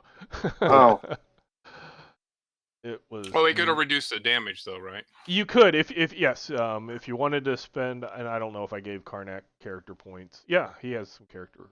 Nope. Yeah, Karnak has some character points. If you wish to reduce the damage, you can roll a d6 and reduce that 8 by whatever you roll. So I would give you Wait, yeah, both is he those. is he a warrior? Do they get a D8 on that, or is that something Um, else? I don't remember what the Warriors do. Special based off of occupation. Um, I think the Warriors is to strike. They do a D8 to strike. Okay. That's something that everybody would have to look at individually. But if you want to spend a point, you can. You have 9 of them to spend. Yep. I think let's see. And how So I you just just You do just have to D6? roll a D6. Yep. Over on the left-hand side at the very bottom, there's like a D20. If you click that, you'll get a big expansion that will let you choose like 1d6. It's the first Yep. box. Oh, good Uh-oh. grief. Yep. You roll a 1. Of course. Then how do I? And then okay. So then you can just lower your. Yep, you did. So exactly. But now it is your turn. So if you want to hit the Jack of Corn back, you can. I do, and so wounded is taken into account for my Yes. rolls and stuff. Okay. See how it says wounded -2. Yep. So you hit. It's just a rabbit with a horn. Oh, it does try to get a. It actually dodged. It has an automatic dodge. It dodged. Okay. Kind of like how you have an automatic parry. If Mm-hmm. it can attempt to do the same thing by dodging. Parries usually give a better bonuses, but dodging you can dodge against things that like arrows that you normally couldn't parry against unless you had a shield. They do different things.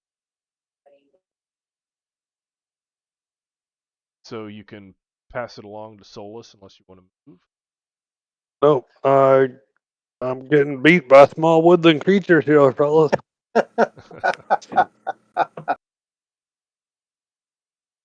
Maybe I shouldn't have extinguished the fire. No. brought it along with you. Yeah. All right. So, just on the other side here, so that it touches. I actually want it to touch the wall all the way up to the wall, covering the end of the. Well, the log walls as the well. walls on this side. Oh, is that a river? Is actually water then? Yes, that is actually water. Okay, so I want it to go to the water then, Okay. covering the log, and then extend outward. I am going to cast. Let me find it because now I have them all in. It's just a long list to Yes. look through. I don't remember what all their levels are, and they're sorted by levels. I cast Carpet of Adhesion. Okay. And I cast it at level 3. Okay.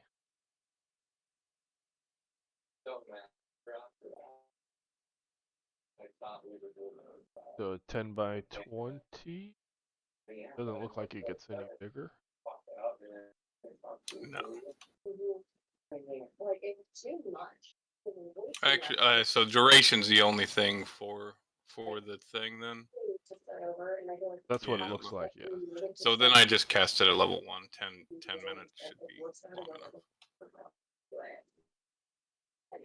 So the year goes by, and then you guys reach every day. Okay,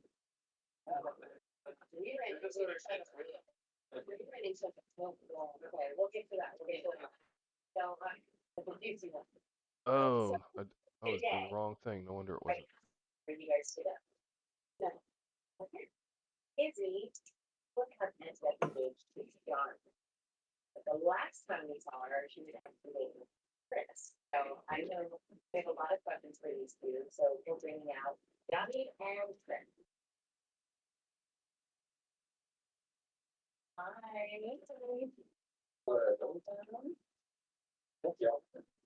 Very nice. Hello, Hi, well, guys. First things first, we need to establish our YouTube. So like that? Yeah, that'll work. I want it to be that it's not easy for them to get to the log without stepping on it.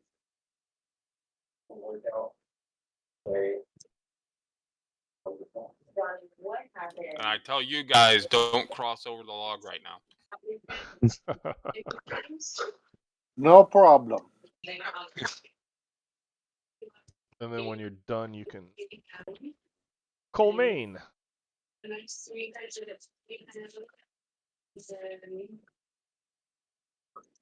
Kill the bunny. Kill the bunny. It dodges away. Okay.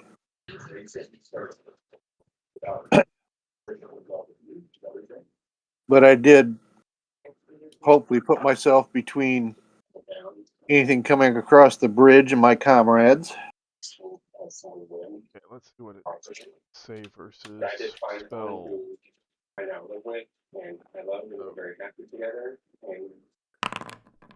What's your? Oh, never mind. All experiment is to find yourselves and then find someone who accepts you for who you are. And that's what I found. And so I wouldn't say that for anything. Need to go back. It gets to the edge.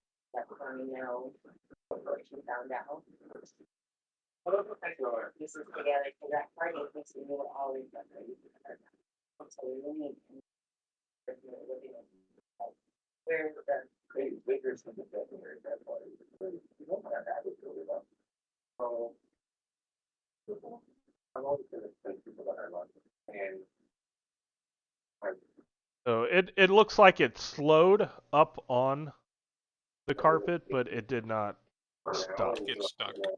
Okay. A big, huge snail moves from behind the tree and starts slowly moving towards you. A snail with a shell or a slug? It has a shell on it. Yeah. Okay. Let's see, savers and spells on this one.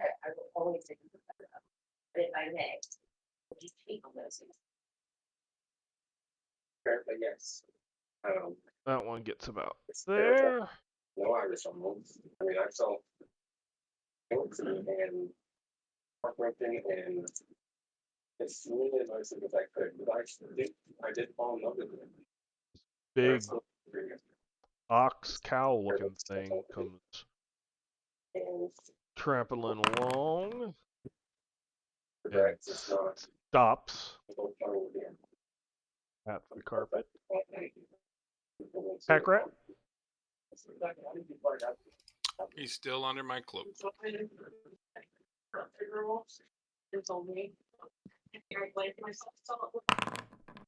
And that one stop. Enough stop. Put something on to let me know what's been stopped. He was surprised. One of my biggest faults Okay. actually was to try to hurt people they won't show up here. And it sounds good, like I want to say bad things to somebody, but it doesn't work. It's not a good thing somehow. And I'm continuously to say This one stops, but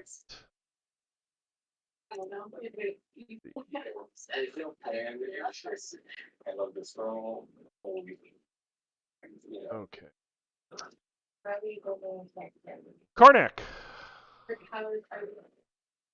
Kill the bunny. Yeah. Kill-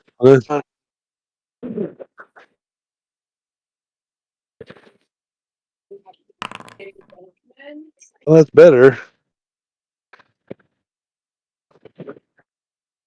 See if it can auto dodge. It does not auto dodge. Okay.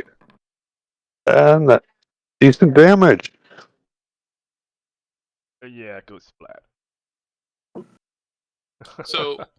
So see how damaged we're getting from this whimsical combat? Just imagine what it's like whenever Lehman's playing with the real thing. Yeah. But now you know why I was like, with like 2-3 people, you really need to be higher level. Yeah. So pass it on. I'm trying to think if I still want to take Move or anything. point on the bridge. No, I'm gonna move to the end of the bridge and block it. Okay. He's not. Then you could pull out your crossbow and start flanking at him. Yep. Sounds good. Okay, So- Colmaine. I'm gonna move to the end of the bridge Okay. and hopefully, if somebody big starts to try and cross it, how difficult would it be to push the end of the log into the water?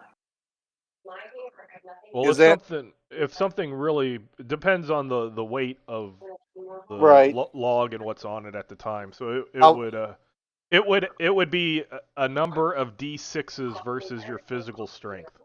okay. And my physical strength is pretty good. Okay, so the giant snail can't. I don't think it has any attacks. Nope. So it. But I'm considering that as a possible action. Right, whoops.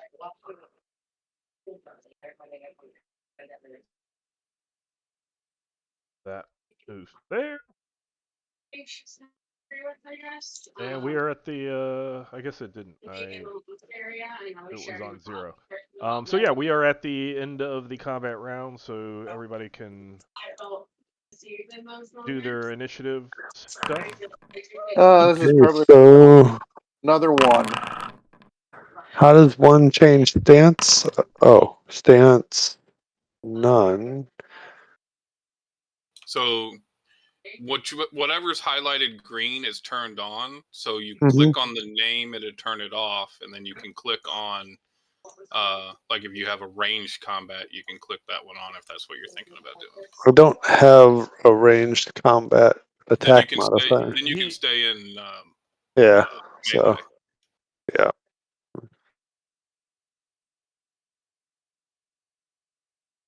I guess not. I actually thought he did and just didn't use it. No, he just. Yeah, you just Okay, stay in that and so then shoot.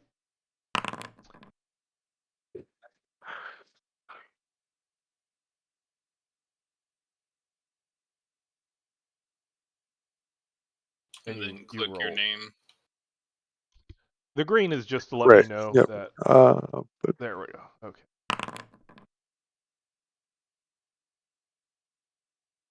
Oh, they all went fast.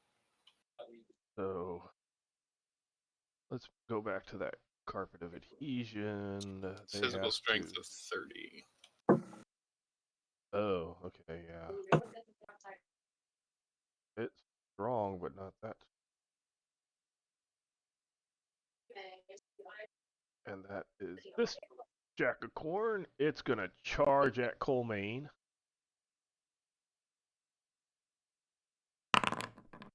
And it's gonna bounce off of Colmaine. It leaps up as if it's gonna try to hit your heart, like the other one did to Karnak, and it just goes. Horn hits rock. That one can't move. Okay. Great. But thank you.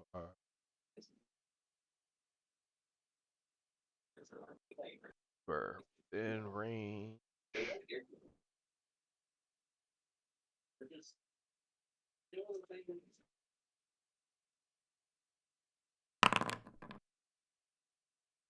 Oh wait, nope. I need you to give me a save versus psychic. Colmaine. Yep, looking for it. Okay. Oh, okay. Booyah!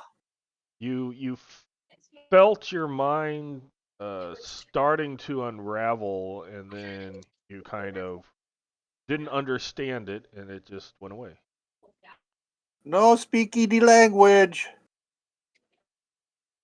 Solus. the brain damage came in handy. Yeah, did. All right. Let me look at.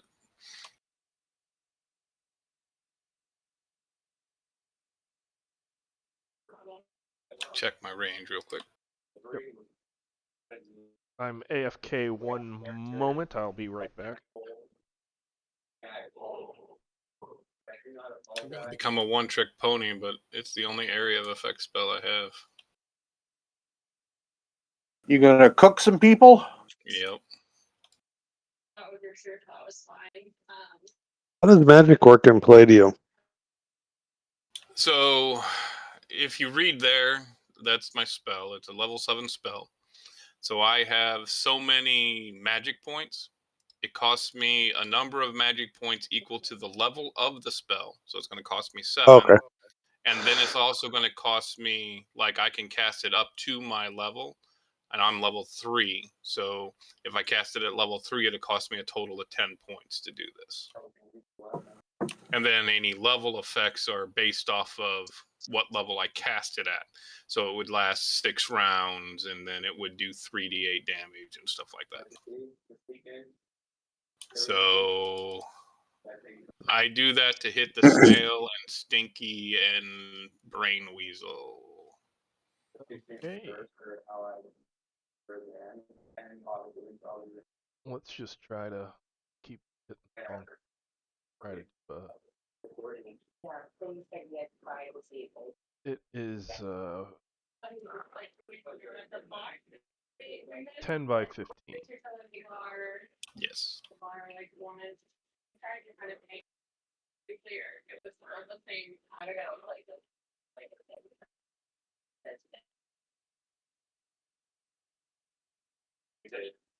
And turn it the other way.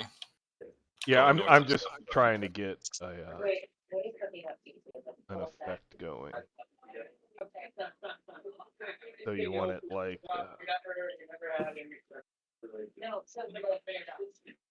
huh. It's weird how it changes sizes when you're like. Yeah. It's trying to do it as a grid, which is just like Right. weird. Let's try it the other way then.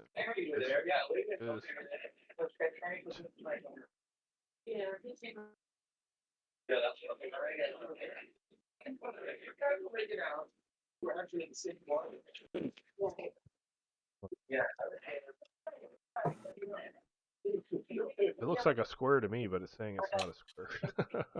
Yeah, it does look like a square. Huh. So that's the 15. Oh wait, let's see. Rectangle. Maybe that's it. It converted to square. Rectangle 15 by 10. I'm gonna try to do this again.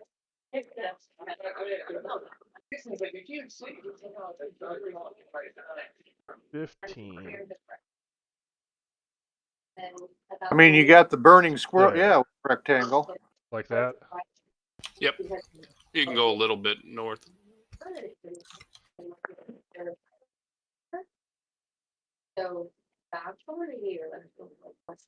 Like that? Yep, that'll work. Okay. Okay. So this is 3d8 damage.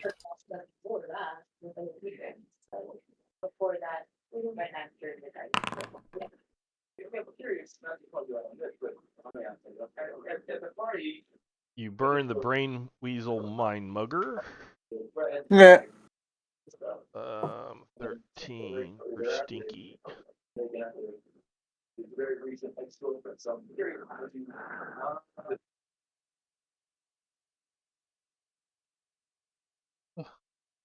Stinky.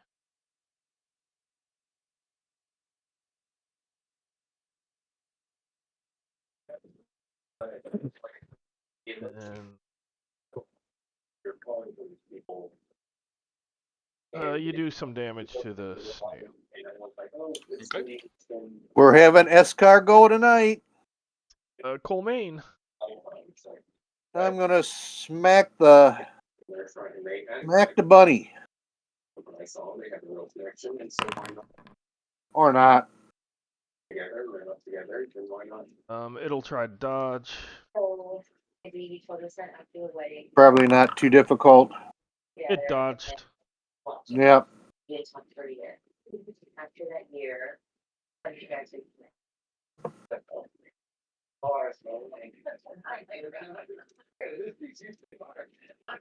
Pack rat.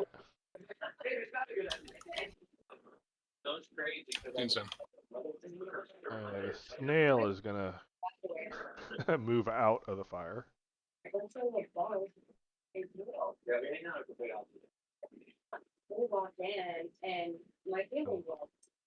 What- Like, I'm just sitting there, and I see my mom like going in, she's like, It "Hey." succeeded. And I'm like, "You're there, like, what is this?" And my sister like over and Jack of Corn, that's this one. It can move 5. Karnak. Okay.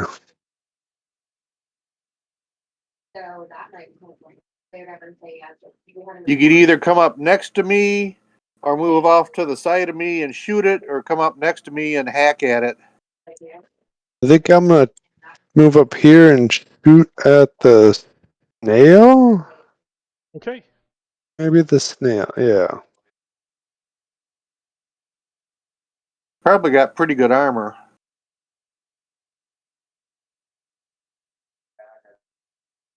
Because I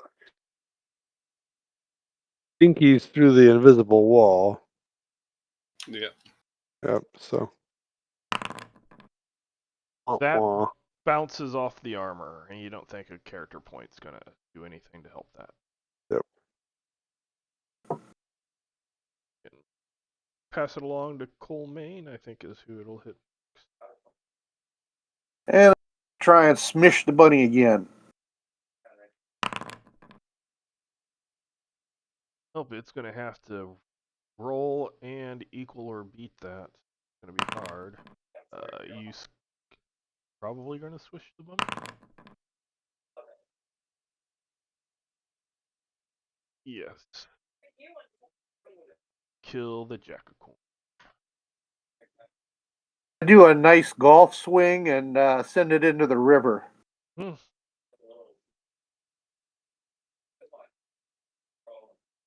Giant snail.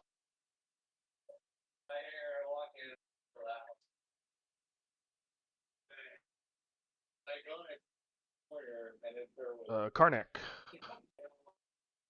Shoot Another the other shot.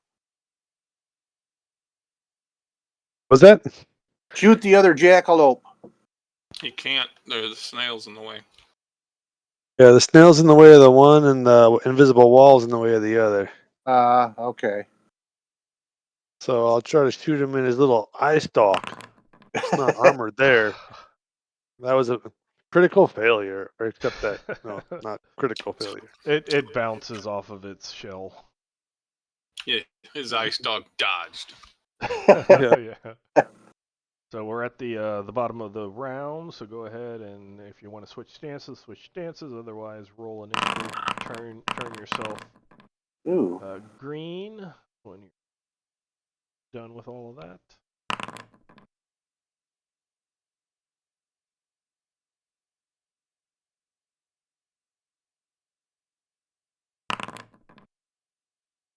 So this one can't do anything.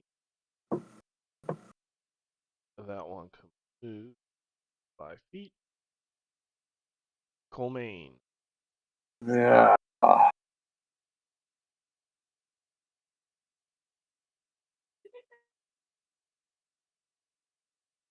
Should I try and toss the log in the river? No, that might be our only way across. We could chop down another tree. We don't know that the wall won't seal up after the log falls in. What are my options here?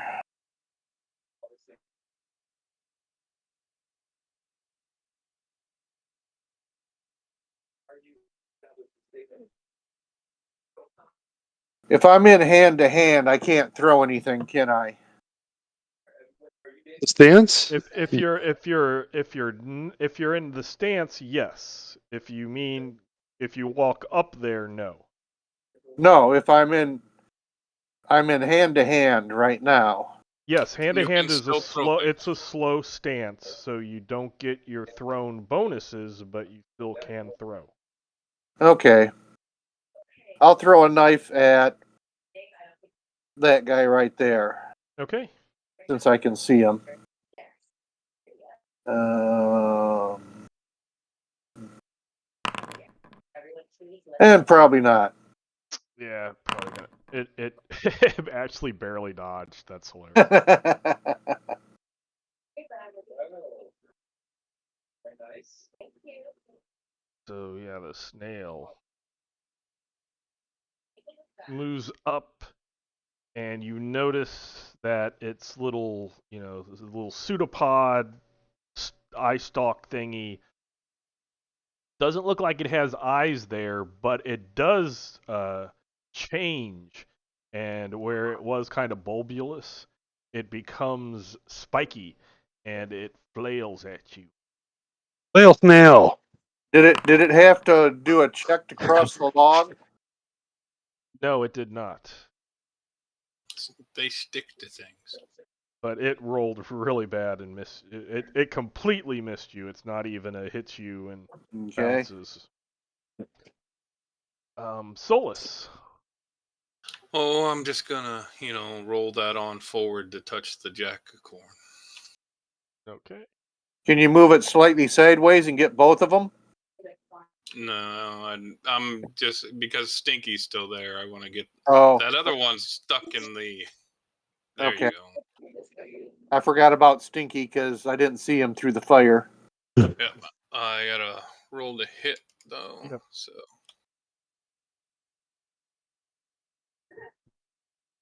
So global modifier, I put the 3 for the level of the spell. Yes.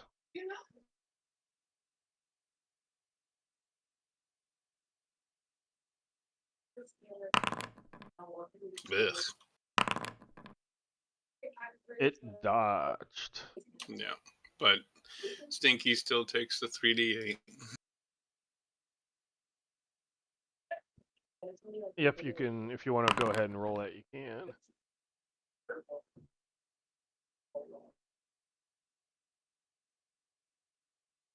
And Stinky dies and no longer stinks. Well, maybe if we burned off the bad stuff, he might smell good now.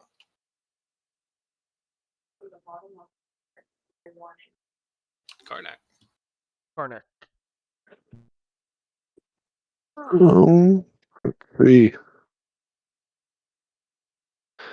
That I'm big, better off. that big snail you're not going to be able to shoot past. You This could move into melee, or you can shoot either way.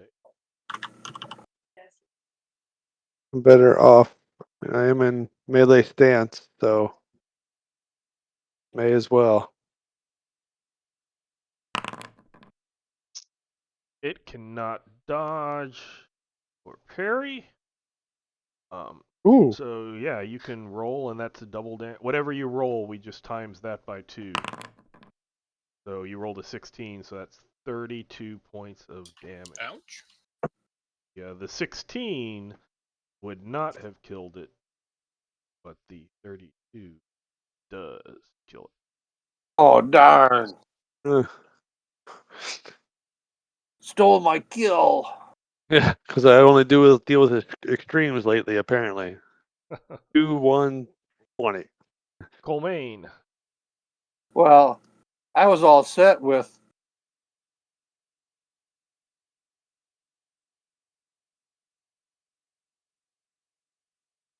Just another let Albany up.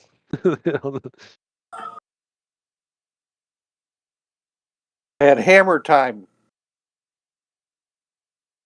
I will If he could go golf swing the bunny into the other fire. bunny. Or yeah. Now, what I do need from you, because you're not a snail or a bunny or other fey creature, is a 3d6 versus your physical prowess. So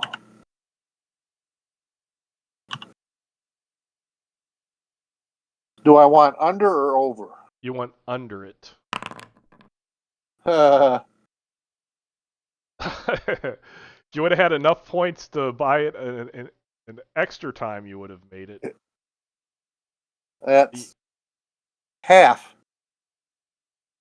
You fall into the water. Wait a second. That your physical prowess is not under the what you rolled. You rolled a 12, and PP is an 11. PP. Oh, I thought it was physical strength. No, you're trying to Okay. balance as the log is swaying back Okay. and forth. Okay. Like I said, you increased it twice. If you would have been able to increase it an extra time, you would have succeeded. But you weren't quite there. Yep. That's okay. It's difficult to drown a rock. It's only 5 feet deep, but it is a bank, so you'll have to use a scale wall to get up out or something similar to that. Karnak. I guess back to the crossbow, and I will now lock the log and take a shot at the. But or actually, maybe. Yeah, I'll go up and take an axe swing at the bunny. After rolling 3d6, you said. Yes. Is but there a crit you- fail or anything, or is it? no, you cannot fail, so you just Okay. succeed. There's no use to, there's no point in rolling if you're going to succeed. Okay. You just can go up there and swing, and the bunny probably won't dodge. No, it did not dodge.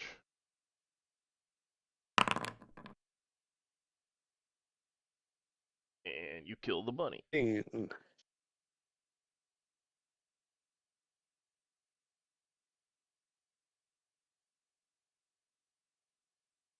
Lehman, does the carpet of adhesion get burned where it? I don't. No, because it's not really a web or any. It's just Okay. a magical effect. Okay.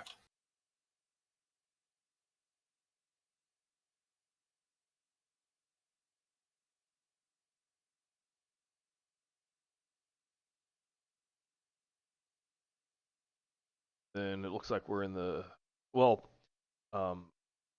in the time that it's going to take for that carpet of adhesion to go away.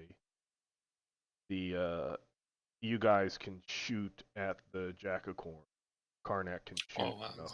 That The kills it. wall of fire was going to roll over too. Yeah, so let me. So you can all move across, and Colmaine, you climb up out of the. I got a success on my. Yep, I saw. And then once you're over on the other side, when everybody gets to the other side, I'll have you roll perception. See the jelly stabber.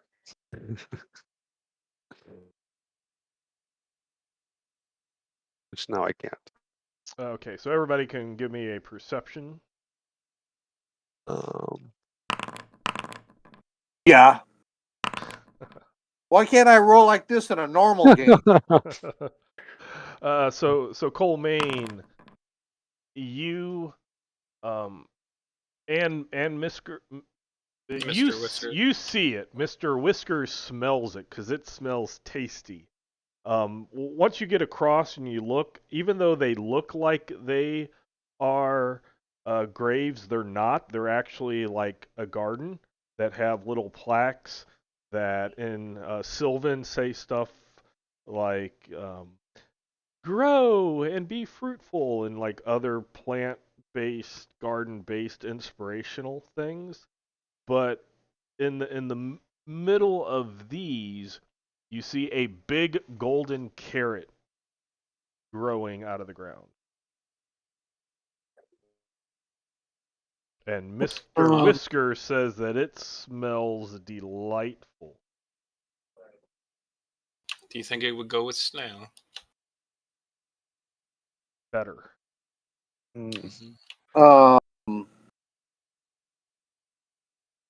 I guess intelligence wouldn't help.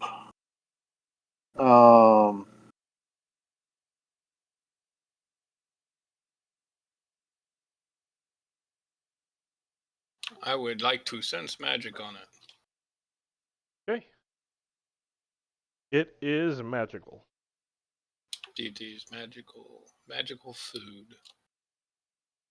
Does it look like it'd be enough to feed 3 of us, or does it look like we'd have to pick somebody to eat it? You're not quite sure. Maybe it restores stuff.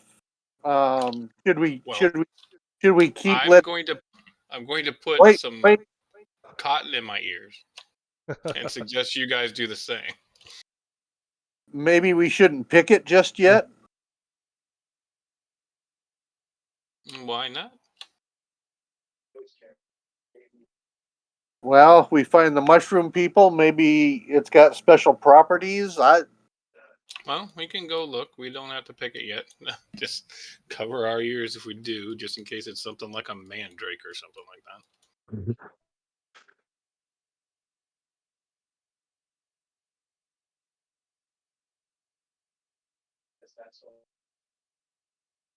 I do see that there is some kind of fey inside that.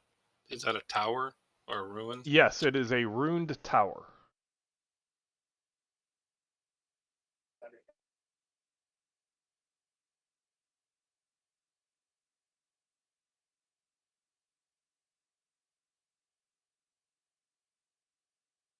Okay. Guess I'll take more of the front entrance to.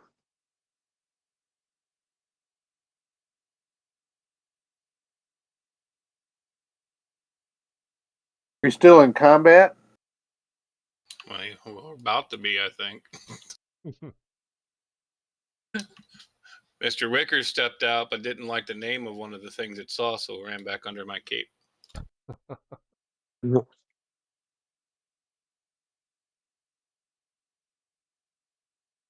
So I guess we want to hail the tower.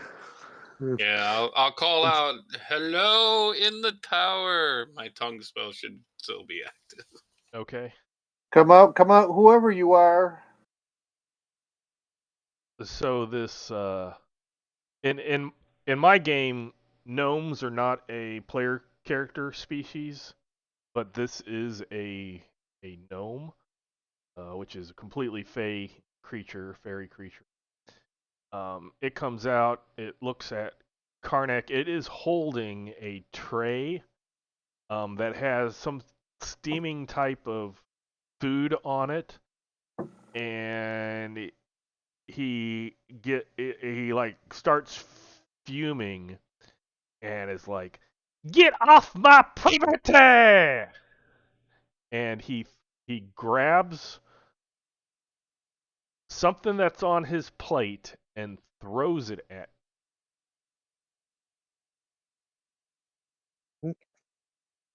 Build up. So Food was it? fight.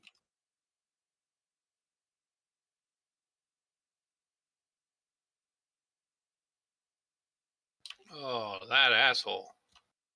He's cooking the toadstools. And he throws a toadstool at you, and as it hits the ground in front of you, it starts screaming, "It burns! Burns!" And it does look like it has been roasted. And But it then Oh, looks this alive is, still. well, it's screaming, but yeah, it looks like it was cooked.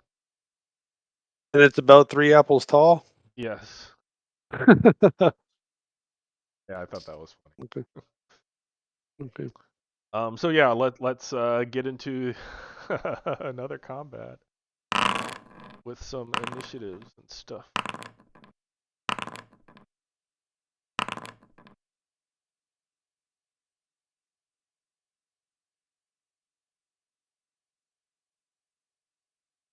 I'm either hot or I'm cold.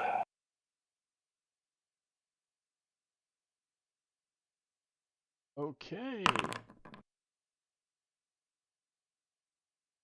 So this like floating jellyfish thing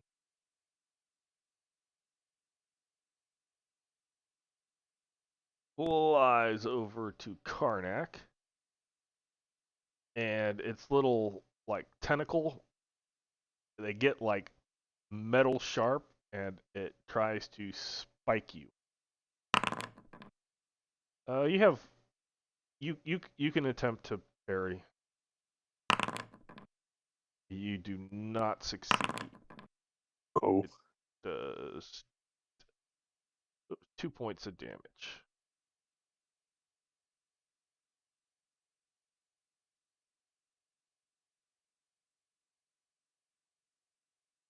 This one's gonna move out here, and it is going to squirt at Colmaine.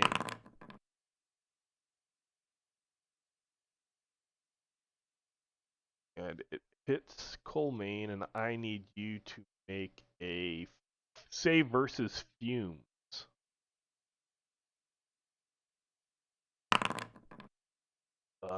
You save, so it stinks, but it does not. You're able to at least temporarily ignore the stink.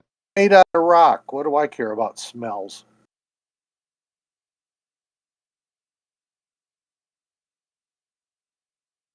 And then the gnome moves out here. So since it's his turn, I need Karnak to make a save versus magic or spells. Save versus spells.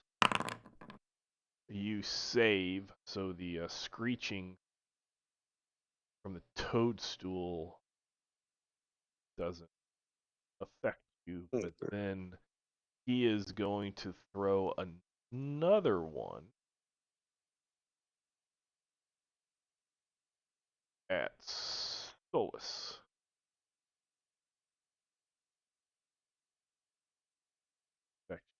Next turn. Solus. All right.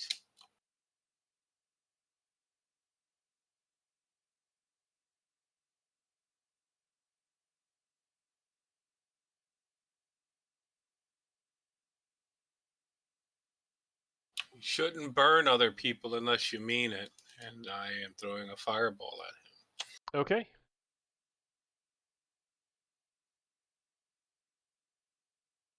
So that's the same thing. The level spell that you're casting it at gives you a +1 that you can add to the global mod.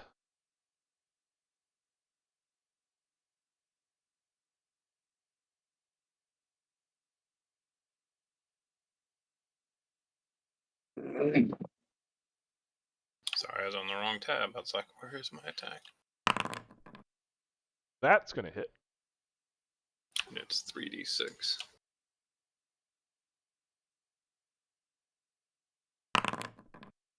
Oh, what the hell? That was like when Jason was rolling the one day. You did a little damage to it.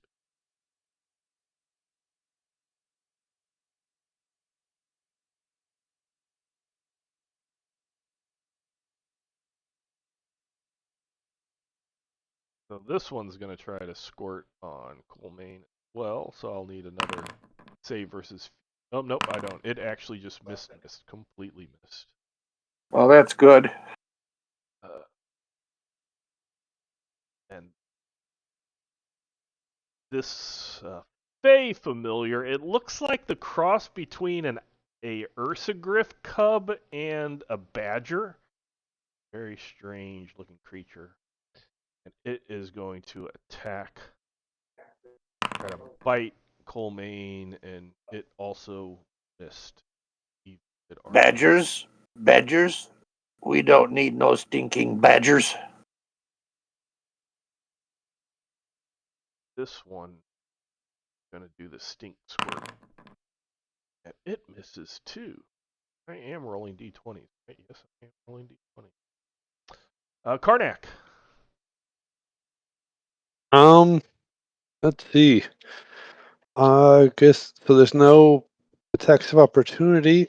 I'm just gonna go after our primary antagonist, I think, or at least Okay. what I feel I've What you identified. assume is? Yes. Yeah.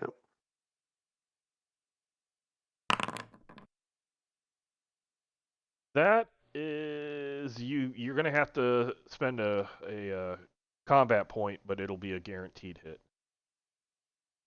Okay. Let's do the character point. Yes. Yep. So down 1. So And you don't. it is a D8 for you if you had to roll it. Correct. Okay. D8. But you don't need to roll it. All you needed was 1 point, so you can do damage. Back over to combat tab.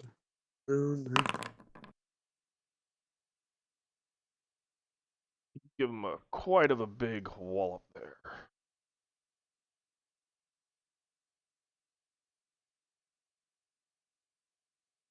Barely doesn't wound him.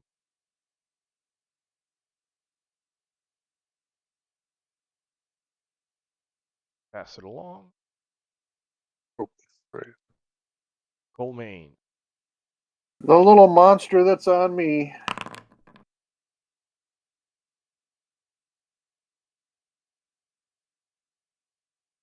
You kill it.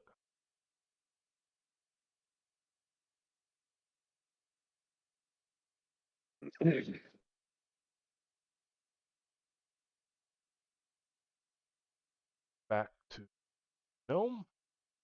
He's gonna try to punch Karnak. It's gonna hit Karnak's armor. Oh, It's I think Karnak has chain. So it does yeah. not do damage to Karnak's armor. Karnak, your turn to reciprocate. That's gonna hit. For minimum damage. You are going to kill the gnome.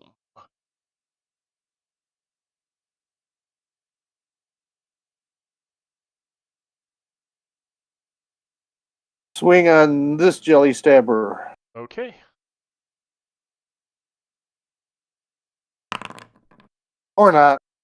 No, that misses. And then we can do initiatives again.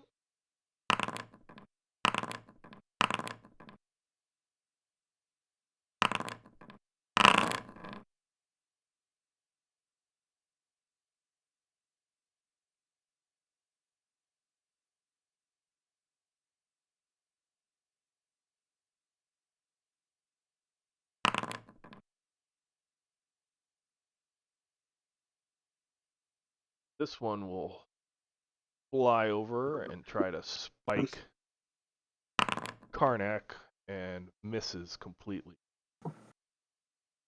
This one is going to try to spike Solus. That's going to hit armor. Okay. And not do anything to your cloak. The Fey familiar wakes up, shakes itself, and runs over and tries to bite Colmaine. That's going to hit Colmaine. You're going to attempt to parry since it's a melee combat attack. Sure. Or not. Bites you for 3 points. And it's your turn. I'm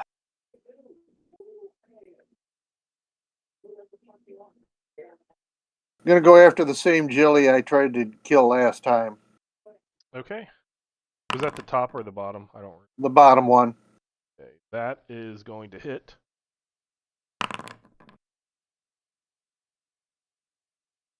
And that kills it.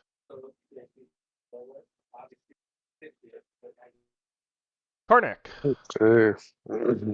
Copy at the jelly here next to me. Ooh. That hits actually. They don't really have Oh, much armor or dodging abilities. this flying jellyfish.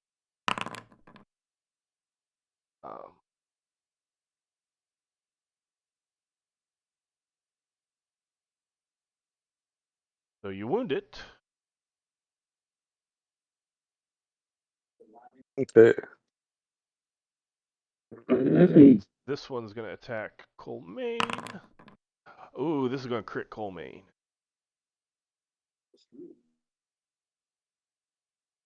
Can I try and parry again? Yep, because it's a spike, Ah. not a ranged weapon. So you're going to attempt to parry with your. That does not.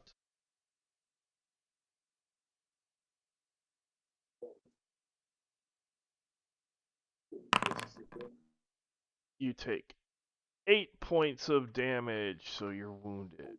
Can I reduce that? If you want to, yes.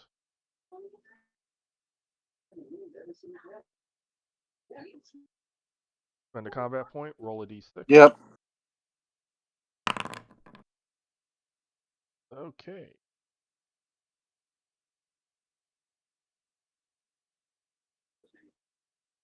Took a couple of points. Solus. I will back up and cast a level 1 energy bolt. Okay. Be sure to do your global modifier. Yep.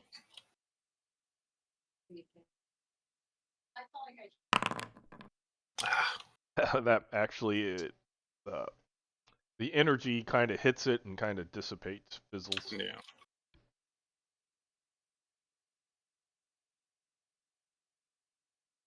Colmaine. Going after the other jelly stabber. The one that just hurt me. That hits. Kills it.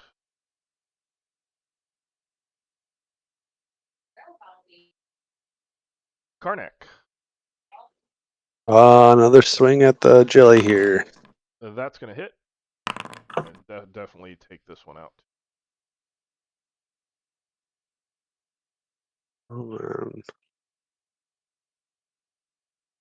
So with it being as it is now,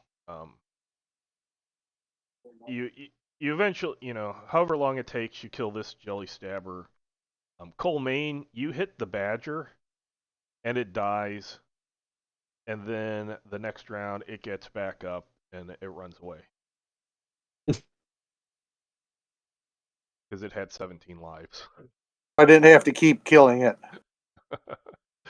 It was one hit point, 17 lives.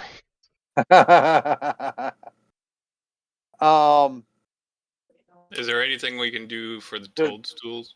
Yeah, can we get them out? No, they eventually die and stop. We can't dip them in the river or anything.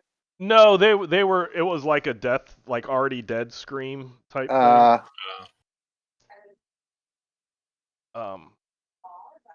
So on the, and I erased him, but on the gnome, you do find, and did I not? Probably put it on the token instead of.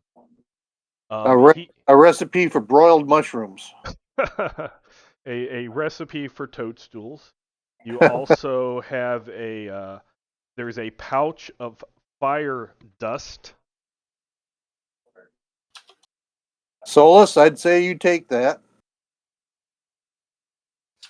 A pouch of, it's like one dose of fire dust, and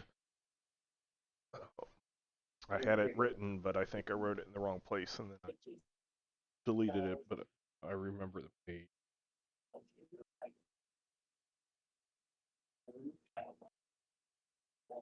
Itching powder, as well as an amulet. Ooh. Does the amulet seem magical? It seems indirectly magical. Like it's a conduit, not magical itself. Give me 3d6 versus your IQ.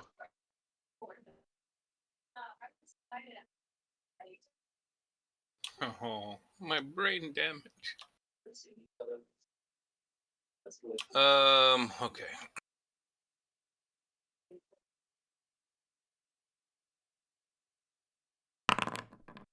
Yes. For worse. Why is my pack rat the one that keeps talking? Is that the one that you have selected? I got them both selected, so apparently It defaults it off trumps of me. It might be whatever got added to the scene second. Yeah. So yes, you recognize it. It looks well. You don't recognize this amulet, but it looks very similar to your master Gonsdor has 3 of these things around his neck. Oh, well, I put it on because I need to be more like my master. What is it? It's an amulet. Gonsdor has a collection of them. What is it? What does it do? I don't fully know yet. You feel a link to this ruined tower. Oh, You I look at it. feel like if you could build it, then you could make a tower, or you could have infuse it to make the tower very similar to the ones that Gonsdor uses. But I have to be able to build it myself, or just if it gets rebuilt. If it gets rebuilt. Okay, because I was like, I can't build shit. No, if you have it rebuilt, and we'll say gain enough experience levels, etc., to understand how the mystical magical workings or work with Gonsdor or Yeah, I plan on. other. I'm gonna say, hey, Gonsdor, look what I found. It's just like yours. But I need to fix a tower. Can you help? Arnak has general repair and masonry, so while he's healing up. Yeah, I give Comaine, I put it in a bag so you don't eat it. But I give What? you one of the Oh. rubies and give Karnak the other ruby. Okay. I've also got masonry. So these are they were once wizards' towers. Is that what? They are. Well, this one was a once. The other ones are Right. Wizard's Towers. Just all Gonsdor's towers If- now. if you need a little help, I can just give you a Right. little Well, cash. yes. Let me talk with my master about it first and see what he says. But it would be appreciated. But both of you can jot down that you have a ruby worth 100 solidi. Yep. No, I just thought that this would be a somewhat fun adventure with the a carrot. bunch of little. Yeah. Oh yeah, the carrot. Do you get the carrot? Yes, I get the carrot. So the carrot is I magical. do make like a mandrake type of carrot. Like, No, it's a big golden carrot. So the Yeah. ruby's worth 100. 100 solidi. Yes. You think you would need to have this carrot looked at either by like a mind mage or a higher level wizard to figure out what it does. It pairs Look well around. with mushroom people. Look around the area to see if we can find any of the toadstool people. So quick wrap up. In the tower there were stairs going down into a basement. You see a cook fire with mushroom people being, are dead, being fried in the pan, screaming. But after the, say 10, 15 minutes later, some like one curious little mushroom toadstool comes out and kind of looks at you and looks around, looks at the dead gnome and that, and turns around and runs off. I want my basket. So you think he's probably going to tell others. That it's been cleared. Yes. He wouldn't be able to answer any questions about a golden carrot before he runs off, would he? No. Okay. Hey, Lehman, Yes. the snail shell, Mm-hmm. how big is that? Big enough for a horse to fit in it? Oh, good Lord. Uh, It like you're, it was a very large creature.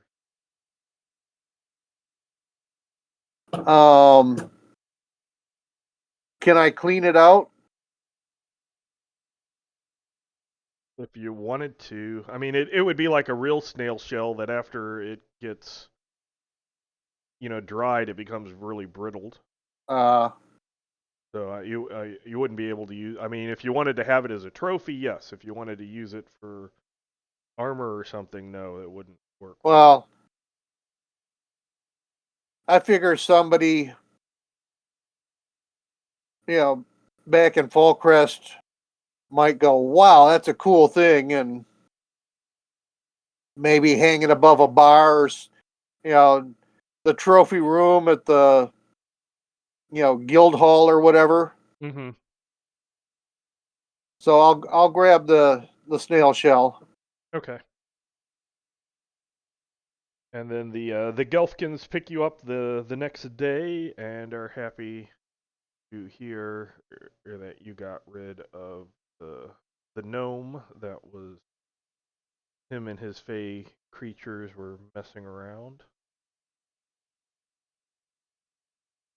So we will end there. Is there any reward from the toadstool people? Not from they're fey. They don't really. Yeah. They don't give us any favors or anything like that. No, they're not like fairy royalty or that. They just inhabit the area. But through Curious Company, you are given 50 solidi each.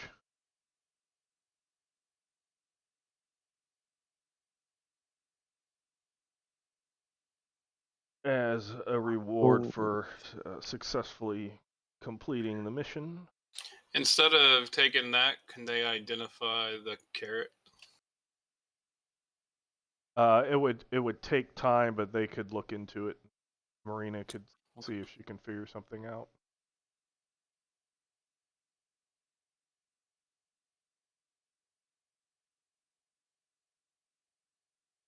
Do I have to get somebody to heal me? Because I don't heal naturally. We'll take care of that the next time, depending on how many days pass. It takes Okay. 3. Well, it takes 3 days to get back to Fallcrest. So we started on February 3rd. Colmaine, Solis, Karnak. Started on the 3rd, so 3rd, 4th, 5th is when you got to the Fey Grove. And then 3 more days, 1, 2, 3. So on the 8th is you get back to Fallcrest. So you had 3 days. So the first 2 days you look at your heal base on that combat page. Mm-hmm. Half rounded down is how many you heal your hit points first and then your shock points. Right. So you'd heal half of that each day, round down, and then on the Okay. 3rd day you get the full heal base. Okay. But because I'm crystalline, I thought I didn't heal normally. You No, heal naturally. you heal can't naturally. Oh, okay. It's just not mystically. Okay.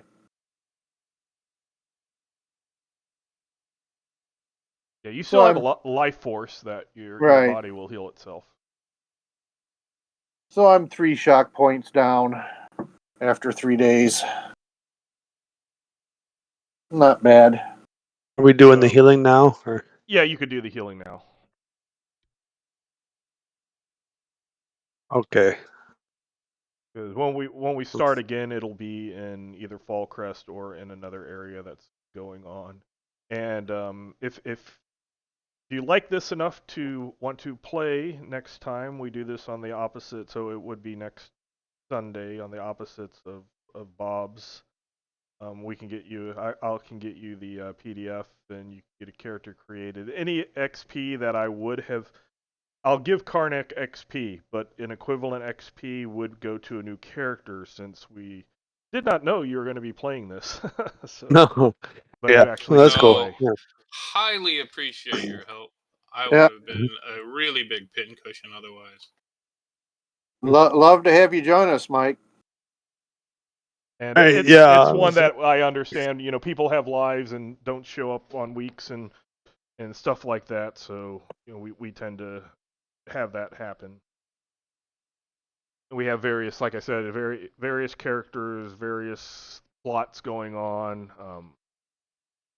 It's a setting campaign, so it's not like one plot that everybody's going on. It is what characters or what players want to do, what characters want to do, what plots and hooks appear in the game.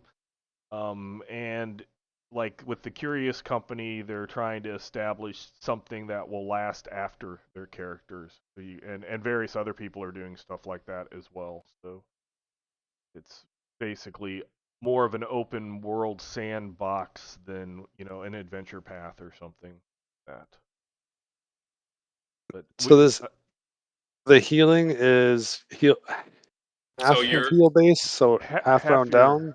Yes, half round down for the first 2 days, so it'd be 3 points and 3 points, so that's 6 points. And then for the third day, it would be 7 points, so 13 points total. That'd be and hit points first, and then shock points. Yeah, and then Yes. any transfer over to shock points. Okay. So no healing is lost, so that's good. 1, and then the full 7. So it's only up to 8 shock points right now. I got poor Karnak all beat up. But I thought that would be a fun thing when everything does like either a D2 or a D4 damage and just have a bunch of weird stuff. The envelopers that you guys didn't get to, they didn't do damage. What they would try to do is they would hug you, and then they would take one of your attacks and start using it. Bad Oh. touch. Bad touch. So, like, you know, if like you were swinging your axe, well, then it would form an axe on its hand and use the same stats as your axe. Or if it would have got to Solus, Oh it my could have goodness. it could have taken a spell and started using Oh. the spell. So I thought that, but Would you have been guys took it out. a random spell, a D30 something. It kind of sifts your thoughts and Ah, chooses one. So yeah, it'd be like, oh, firewall, that's cool. yeah. Oh, that was a good adventure, Lehman. I like Yeah. that. But like Anthony said at the beginning, or maybe it was even more towards the end. I don't remember. This was a more like fey whimsical, but sometimes they're serious, and the other group is, or one group of adventurers is in a carnival. Right. So, And it hasn't really been combat so much as exploration. Yeah, so that one's been exploration and mystery and like just having fun at an amusement park carnival thing. And trying to figure out what's going on with the people there. But it is one that, you know, even in this one was more whimsical on, you know, you had these creatures that were dying willingly and, you know, bunnies with unicorn horns, but it can be deadly. So that's one of the things. So thank you very much. That was a really happy happenstance that you did not realize that Lancers was called off Right. and we were having this. So. No, Oh, it was cool. nice meeting you. Yeah, I appreciated the night. Thanks, guys. Catch Have a good everybody night. later.